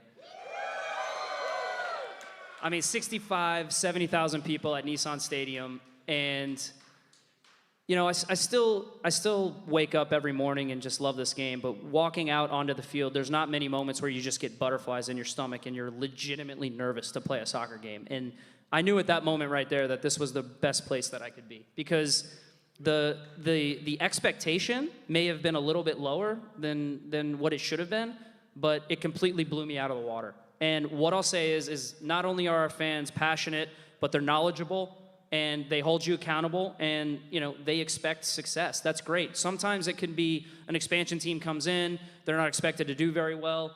Our fans held us accountable right from the beginning, and they expected success from the beginning. And luckily, you know, we were able to give them a little bit of that. Now, do we expect more? Absolutely. We expect to win trophies. But what I'll say that I love the most about this city is that, you know, playing in New York and Chicago before this, you lose a little bit of that southern hospitality that you're used to from being from Florida. And we have found that here with every single person that we've met, all the fans here. It really does feel like one big family. And I'll say every appearance that I've done, every appearance that my teammates have done in the community, fans are there with us, whether that be planting trees, whether that be, you know, packing boxes for people in need. There are fans right alongside us doing that. And that's unique. That's unique. You don't find that in a lot of places, and my wife and I really love it here. So thank you guys for that. Oh, Dax. That was beautiful. You need a tissue? Why are you not in the arms of Olivier Giroud right now? Doing that thing. It's so great. You signed a new contract through next season. You've been playing for 18 long seasons. It's like a Jude Bellingham life, Dax McCarty. You've achieved so bloody much in this game, given so much of yourself, to be honest. When you sit down with your lovely wife to discuss this, you're saying, are we going again? Take us inside those conversations, every little detail. What is still fueling that competitive fire inside, the one that burns so brightly as the hair atop your head? Jealous a little bit? Oh. It's a pretty good mop, huh? I would bite my arm off for that head of hair. And to be a ginger. Oh, it's the best.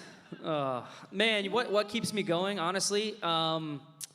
My motivation now is twofold. It's my kids. I wanna show them, you know, that an old man can still play a sport. That's the first thing. And honestly, what keeps me going is this a weird, strange, undying love for this game and a fear of what comes next, because I have no clue what I'm gonna do after I'm done playing. But honestly, I still feel good, and when an 18, 19, 20-year-old kid from college walks into the locker room, I still look at him and I say, all right, I can take you. You're not gonna take my job today. This last season, what was the moment? What was the best Dax McCarty moment this last season when you did something you thought, yeah, I was really good? That was what I was gonna say. Thank you, dear. It was late in the game. It was against Austin. We were winning 2-0, cruising. Played a good ball. My friend, color commentator Jamie Watson had the most ridiculous call of all time.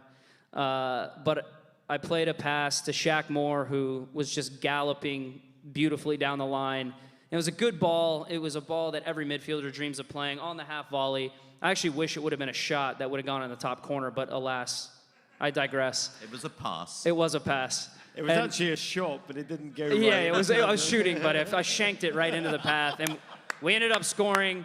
And I was tired, and I was way back in our defensive third, and our whole defense was with me because we were all exhausted. It was hot, and they all turned to me and they just embraced me like the father that I am. And it was at that moment where I said, okay, I still got a little bit left.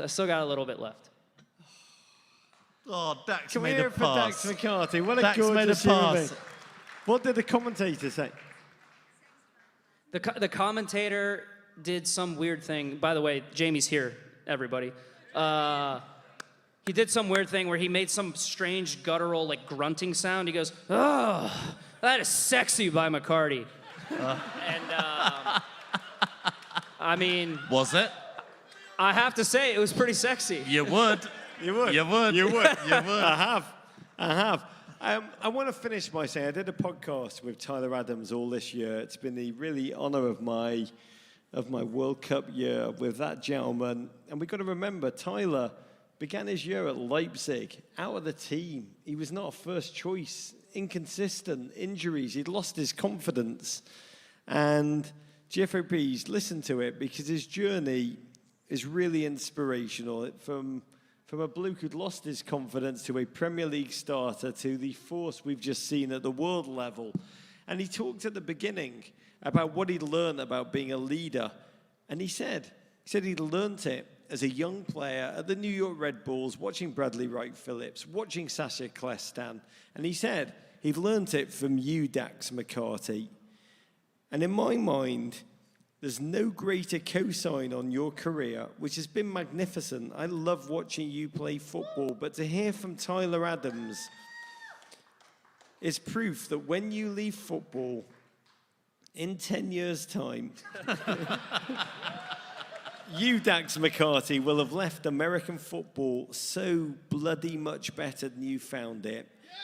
And I want to ask you, how does that make you feel to know that you've had that kind of impact on this next generation? Well, thank you for that. That was lovely. I'm about to shed a tear.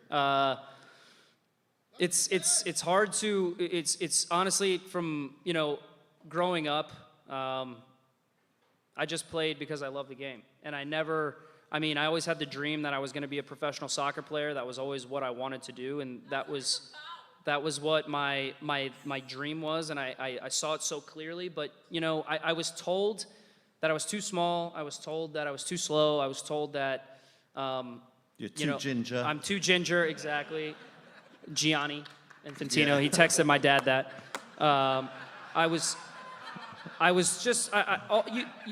Eventually you hear all these things, and I was cut from the under 20 national team. Went through under 20 World Cup qualifying, and I was cut from the team, Thomas Rongen. And at that moment, it was in Bradenton. I was driving home. I was in tears, and I didn't know if it was going to work out for me. I didn't know if I was going to be able to succeed and have the career that I've had. But I think that's the beauty of sport. I think that's the beauty of life, is that when you have hard moments, when you can rebound from them, and when you can find out what you're made of in terms of character, in terms of how hard you're willing to work to sacrifice for what your dreams are, then I think I look back on that moment then, and that was a crucial moment for me to say, I need to pick myself back up, and I need to keep going. And to look back on my career, I'm very proud of it. I think what I'll look back on most is not goals or assists, because I don't have that many of them, but it's the relationships that I have made and the players that I have played with. The guys like Thierry Henry, guys like Bastian Schweinsteiger, guys like Tyler, and players that have, guys like Sean Davis, who plays in Nashville now, right? These guys that have, they've come through, they've been younger than me, and I've just tried to have a very small impact on their careers and their lives to try to help them get to that next level. And if, Tyler said that about me, it's a very big source of pride. I hope I can do that for the guys here in Nashville. Nashville, please be upstanding for, ooh, sexy Dax McCarty.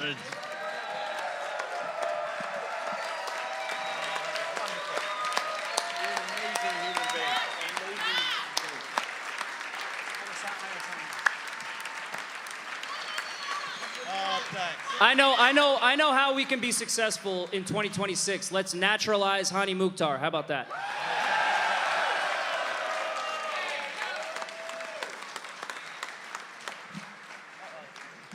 I think we got a dull marker here, folks. Hold on. We got a dull marker situ as we sign this crap. Just ignore Dax. We bought it from fucking Walgreens. We brought the marker from fucking Walgreens. Is that a chant that you sing at Nashville? Because I love it. Walgreens, get on that front of shirt sponsorship quickly after that. I love you. Dax McCarty! You're a king. Fucking king.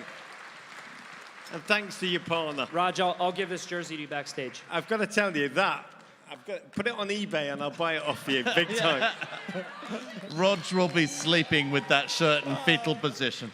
I will be. When I take my shirt off, you'll see that I've got that exact shirt tattooed on my upper torso. To have the real thing would be amazing.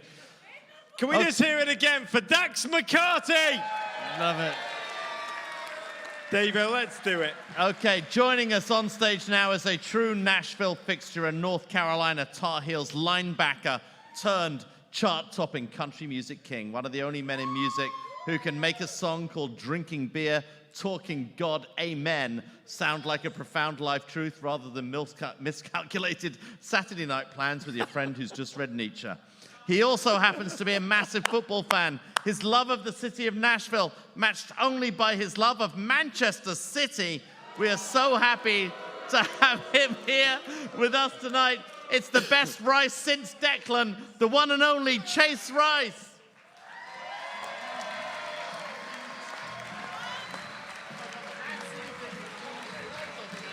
I know, I love it. Oh, wow. Dude, nobody likes that.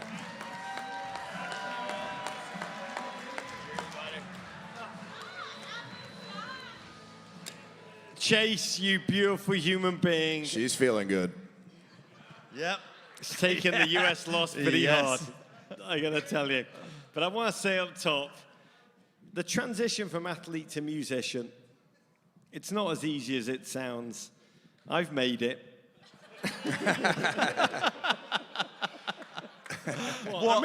What transition have you made? I can play the fucking banjo, but but many great Americans have tried and failed.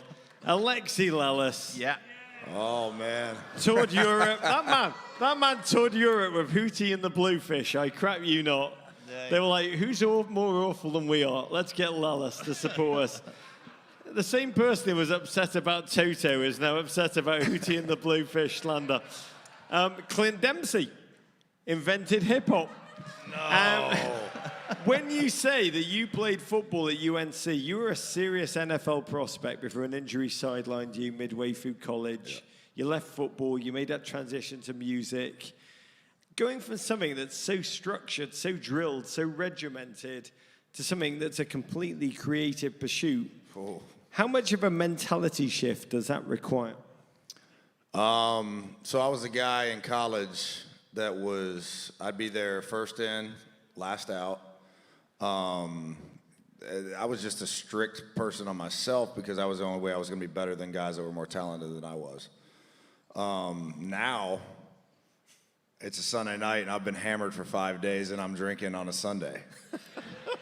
Like, it is, Is this a song? I love this. This is like an intro to a song. Might as well be. Well, the last one was about beer. We got more beer songs on my next record, but essentially, you're saying in Manchester City terms, you've gone from James Milner to Jack Grealish. Dude, he needs to step it up, by the way. But that's the most accurate criticism of Jack Grealish I've ever heard. Step it up, bro. No, but it's different. Like right now, we're not touring, so I don't know what to do with myself. I get to about July and we tour. We did about 80 days last year, And to be honest, I mean, I take it very seriously. Like, this is my life, and I love writing songs. And writing songs is why I moved here in the first place. And now I've turned into going out and performing those songs. I've played on this stage before. But you got to take it seriously through the year, and you're training every day. You're working out. And then at night you'll party and do all that. But you got to take it seriously. Or I had vocal surgery in 2015. 2014, right before I toured with Kenny Chesney. And I'm going into that tour right off of vocal surgery because I refuse to stop partying. Like, at some point, it's going to catch up to you. So now I've learned to do it right during the year, and then off season. This is my off season with you guys tonight. So you have fun on your off season. I got to tell you, pelvic contusion of the throat is the worst kind of pelvic contusion, right, David? So, Chase, you played American football, as we discussed. You also played baseball in high school. But before all of that, your first sport, your first love, really, the great game of soccer. Association football. We've heard rumors that you were pretty good. Whispers coming through about a Chase Rice Pee Wee soccer tournament goalkeeping shutout. Shutout, baby. What can you tell us about the Chase Rice soccer career? Oh, it was shitty. It was short and shitty. I did it like most kids in America. We grow up, we play soccer in Little League. And then when you move on at some point, well, when I was growing up, now it's changing. You move on to baseball, basketball, or football. And I played, God dang. I was just a defender, and then they put me in goal because our goalie got hurt, and I had a shutout the whole weekend. I don't know how that happened. Maybe our defense was just better that I wasn't defending anymore, and they couldn't get to the goalie. You've got some wingspan, though. You got a bit of wingspan. I just remember in Florida, like in Ormond Beach, our soccer club was one of the better ones in the state. So I grew up watching my brothers were really good, so I had to be good. That's my whole life's been, is just keeping up with my brothers. And but I was a goalie for that short amount of time, and I was good. But then I don't know what you said. Cool. But I moved on to baseball, basketball, and football after that. But that's why I love watching soccer now, because I don't watch it from an aspect of, oh, they should have done that better, they should have done this better. I love the atmosphere. I love the pubs in England. That's where I started going to. Oh, yeah. Oh, we know you love pubs. But I love the atmosphere, and I love that I get to just be a fan. And I got lucky as shit that United wasn't in town when I went to Manchester when we were on tour. Because then I got thrown at going to a City game, and I was all in after that. And I know people shit on me for that, but it's like, I didn't choose that. They chose you. They chose my ass. Hat chose you. I got lucky as shit, man. I admit it. They chose my ass. I love you. There's so many great singles that are going to come out of this conversation. And I do wonder, what was it? The number one single from this latest album, Chase Rice on Soccer, is My Career Was Short, Shitty, and what was the other one?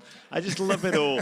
But the underrated highlight of your football career, I believe you're ball boyed for the Belgian national team in Daytona Beach, Florida. Right ahead of the 1994 World Cup, the great Belgian goalkeeper Michel Prudhomme would have been there, Enzo Schifo. And I'm curious, was that the first time you saw professional football up close? And I wonder what impact that had on you. Yeah, that was definitely the first time. I didn't know, that would have been around 94 when the World Cup was coming to Florida. All right, to America. The Citrus Bowl. It went to Florida's different to America. You can yeah. That's like a different thing in general. But I just remember being in awe of these guys. Like, wow, because in soccer in America, it was like our team was solid back then. We did well, and that was probably one of the most iconic American teams ever. I forgot Alexi Lawless did the album. That's funny as shit. Well, they played in denim. That was the best thing about it. I know. Well, you had the jacket on earlier. The denim. We should bring those back. But it was cool to me to see those guys.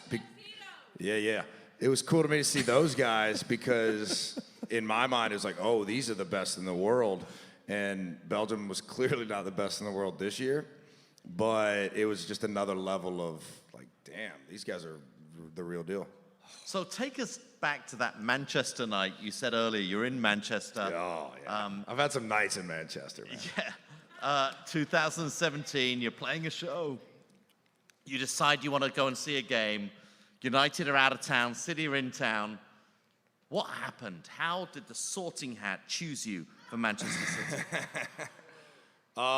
So we have a different tour manager when we tour in Europe, and Andy's his name. And I land, the guy at the airport was even talking. He said, "You guys going to go see a football game?" And I think he called it footy.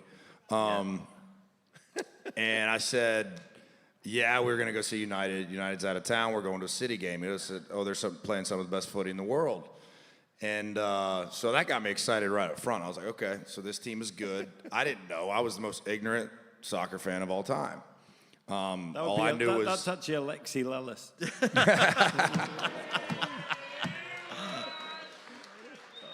Damn, shots fired. But... So, anyways, we ended up going to the City game. And in my mind, I'm like, okay, they put us in the nicest spot. They gave us all the drinks. Everything was first class. And so I was all in. They took care of me. They were cool to me. And I was like, they're giving me a shitload of alcohol. I was happy. And I agree, it is oil money, but it's oil money that I get to enjoy their team kick ass. You get to drink. Yeah. So whatever. The Sheikh is paid for more. The Sheikh is paid for more drinks than he has a clue that I've drank that he doesn't even know he's paid for. But they took care of me, and I understand. That's how they signed Jack Grealish as well, by the way. They didn't pay him in money.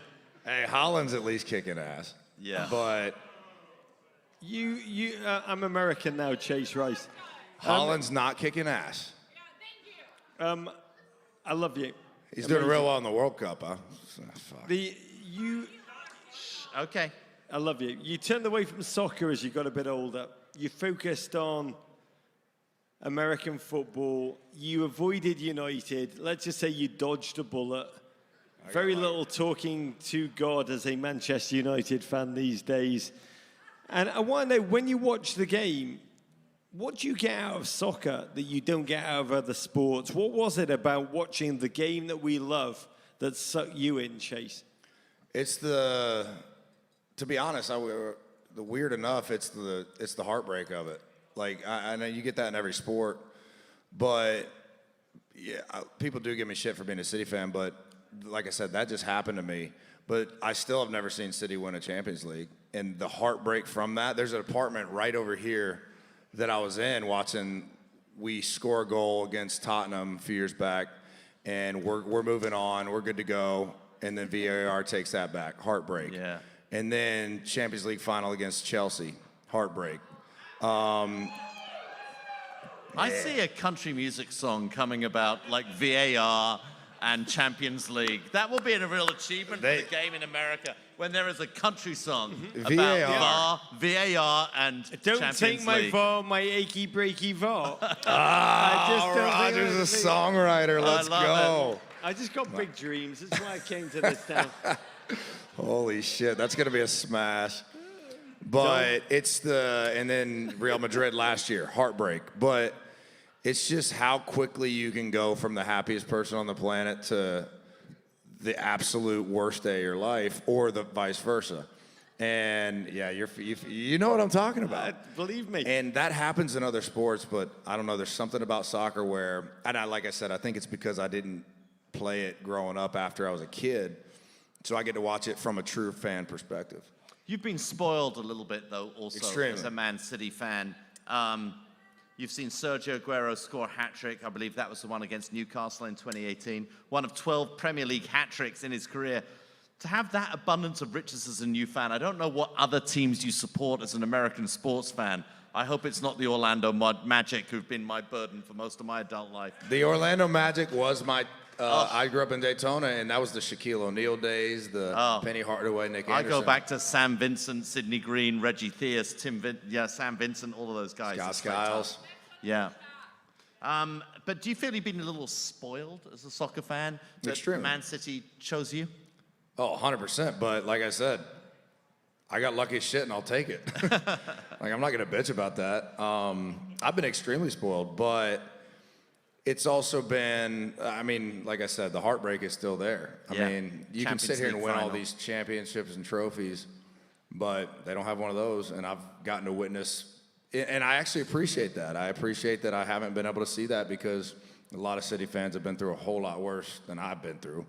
But it still sucks. I love it. I've got to tell you, I really admire hearing you with your Floridian accent talking about the agony of Manchester City dreams shattered. It's genuinely, it's an amazing thing in America to hear the pain you feel, because you've been a fan since 2017. And, I mean, you are close to this team. We've got to talk about the 2019 Premier League Championship parade. You were on that bus. This is mind-blowing to me. I was the last person that should have been on that bus. I know. You played very well. A few substitute appearances, but they let you on.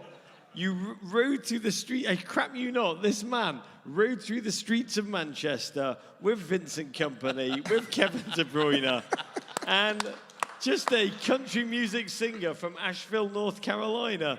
First of all, how did it happen? Were the Gallaghers out of town that weekend? And what did it feel like to be on that bus celebrating with that city? Because it's amazing. Yeah, like I said, I was the last person. I'm not naive to this. Like, I've been lucky as shit, but they just took such good care of me that they invited me over to that. I had Eyes on You was a song of mine in 2019 that was, right at that point, it was the #1 song in the country. So I'm just sitting there like, man, what is going on in my life right now? I'm taking videos, putting it on Instagram and all this shit. And my buddies, like all these different country music singers are hitting me up like, what the fuck are you doing, dude? Where are you? Like, well, I'm in the Premier League parade with Manchester City. Man, I don't know how, that's wild. I can't even explain that one. I stayed up all night. I took a picture of me with the sun rising. One of those days I ended up in Paris that night. Oh. It was some crazy shit that week, but it was the best week of my life. I love it. So, who throws a better party, Nashville or Manchester? Nashville. Yeah, all day. Okay. Nashville, this is a party. I moved here in 2010, and it's changed a lot. But man, it's this town. Were y'all here last night? We were here last night. It's the off season right now. It's probably still packed. I went to some Christmas party, and I'm hungover as shit, I'm going to be honest, guys. But this is helping a lot, so thank you. Last night, I went for a quiet drink, and then I woke up at 7 o'clock this morning. Neymar was nude playing the harmonica in my bedroom. I don't know what the hell happened. It's an amazing city. Dude, this city goes hard. I didn't know Neymar did Nashville, but I love it. Of course. He's injured. He's recuperating. He's recuperating. Yeah. But you are, that's a true story to me. I wasn't meant to tell you this. Neymar said, don't tell them. You can tell them about the naked thing, but not the harmonica. Neymar was playing Blues Traveler's debut single to me. And I was just like, what the fuck? Loves Johnny Popper in the face. You are, I've got to tell you, I don't know if you know this. It's one of the reasons I love you, Chase Rice. You are not the stereotypical American soccer fan. You're from the South. I mean, college football territory. In the words of one of your own songs, it's like quoting Churchill back to Churchill this. If I were the best damn football in the South, I'd be the SEC. And I want to know, do you get flack from other, I mean, you've said that people are like, where are you? I'm on the Manchester City parade. I love your journey. I believe in your journey. And I'd like to believe that there are many, many more Americans that are soon to follow your pathway. But how have you experienced it? I'm gonna be real honest, man. God has been good to me. I've had some downs. You know, I lost my dad when I was 22. But my whole life, I've just tried to take the bad and flip it around and make it good. I lost my football career, American football career, in college, and then a few months later, my dad dies. It's like, man, this sucks. But I just learned to play guitar. I was like, man, I'm gonna write a song about this, because I'm not good about talking about real stuff a lot, but I can write and sing about it. And So I did that, and I wasn't near good enough to move to this town, but I did in 2010, and I just started writing songs, and I was blessed to be able to write with guys that were better than I was, and they helped me become, the songwriter that I am now, and that's even formed from over 10 years to being a part of something that was really popular when I first moved to town to now not doing that because I don't want to sell my soul for fame or anything like that anymore. I'm like, man, I'd rather sing about something that matters to me. And I just want to be real with who I am as a person now. And you get that with age, I think, and maturity. So it's been a really, really interesting 10 years for me, and just the life that I've lived. But like even the Man City story, like that's crazy. That doesn't happen for people. I love it. You just wait until you lose your hair, Chase. Then real enlightenment. Enlightenment. It opens up for enlightenment to come in. So the center of the country music and soccer Venn diagram is basically a party of two. It's you and Christian Pulisic, who has spoken many times about not being allowed to have the orcs in the dressing room at Chelsea and the US men's national team for fear that he's going to put on country music. Is this the final frontier of American soccer fandom, bridging the gap between country music and soccer? Oh shit, that relies and on are you me? at the center? Are you at the nexus And of that? CP10. Are we all depending on you And Christian. in order to and you, Christian, to win the World Cup in 2026? Oh shit. Discuss. I think Christian needs to take that ox over and like start. it. And England, especially. That's where Europe in general. Man, country music's becoming huge over there. It is really So, growing, right? If he starts playing country music in that Chelsea locker room, that's some of the guys might actually start knowing some of the music. I gotta tell you, take that Orcs Over. That feels like a country music song for me.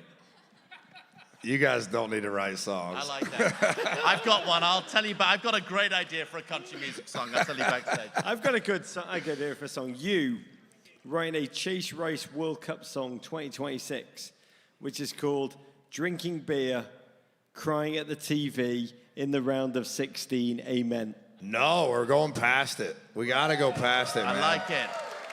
It's Where are we going? It's time. I mean, I know this year we didn't show up against the Netherlands, but I just feel like at some point, I do feel like you got to grow up loving the sport. And that's happening now, and it's been happening in the last 10 years, which is why soccer's becoming better in America, I think. We'll just have to keep going. I mean, at some point, it's got to matter enough to where when it hurts, it hurts to lose. And I think too many people in America don't hurt when we lose enough. And it's got to hurt. And until that happens, we're never going to win a World Cup. God, by the way, that is the most beautiful thing I've heard on this tour. We've got to get to the point where when we lose, it matters so much that it hurts. We have got to Johnny Cash our way to World Cup glory, America. Ladies and gentlemen, please be upstanding for one of your own. It's the great, the joyous Chase Rice.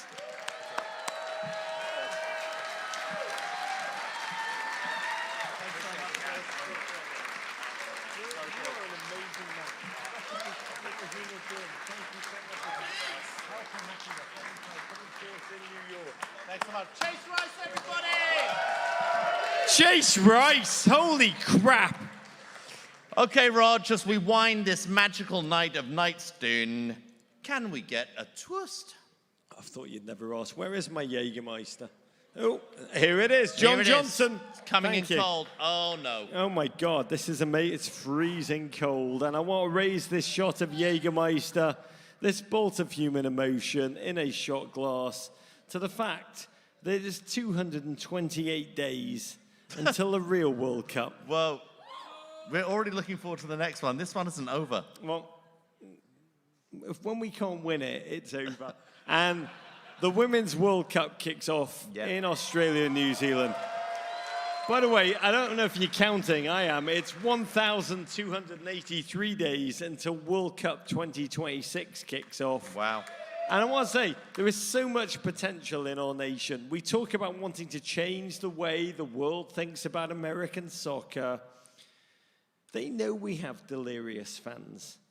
They know we have players who can create with craft and guile. We do not need to change that perception anymore.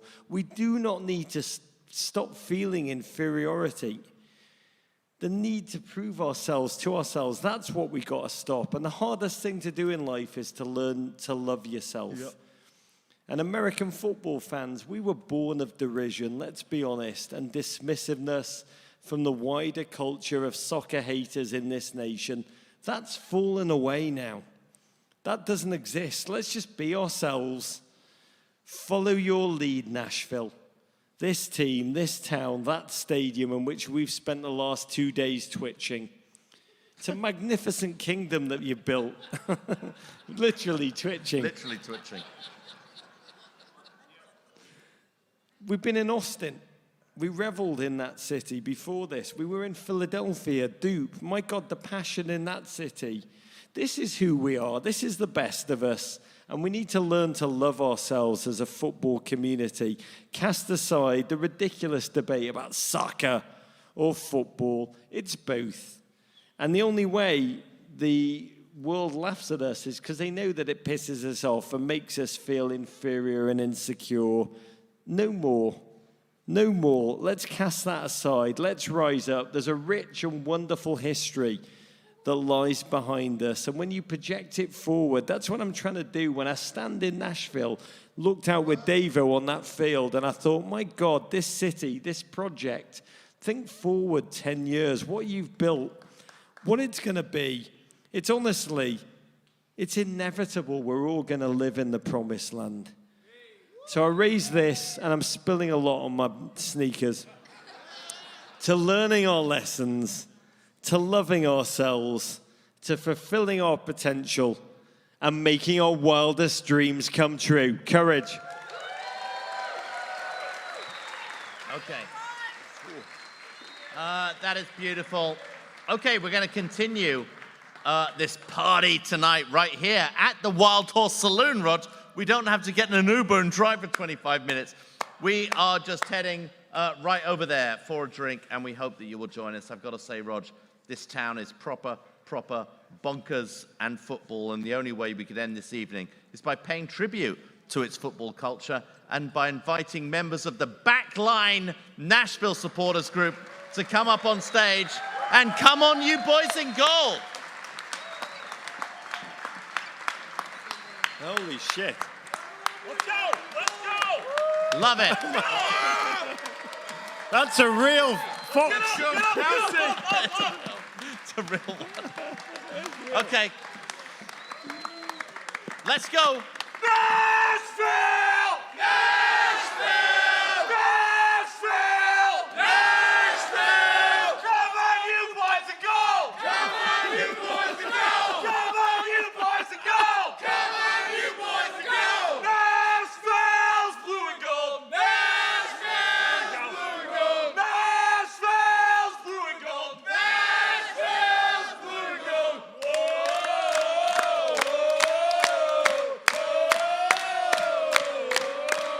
Thank you! Thank you! Oh, nice job. Come and have a drink with us, Nashville. We love you. Godspeed, courage, America. Come and join us for a drink. Thank you very much.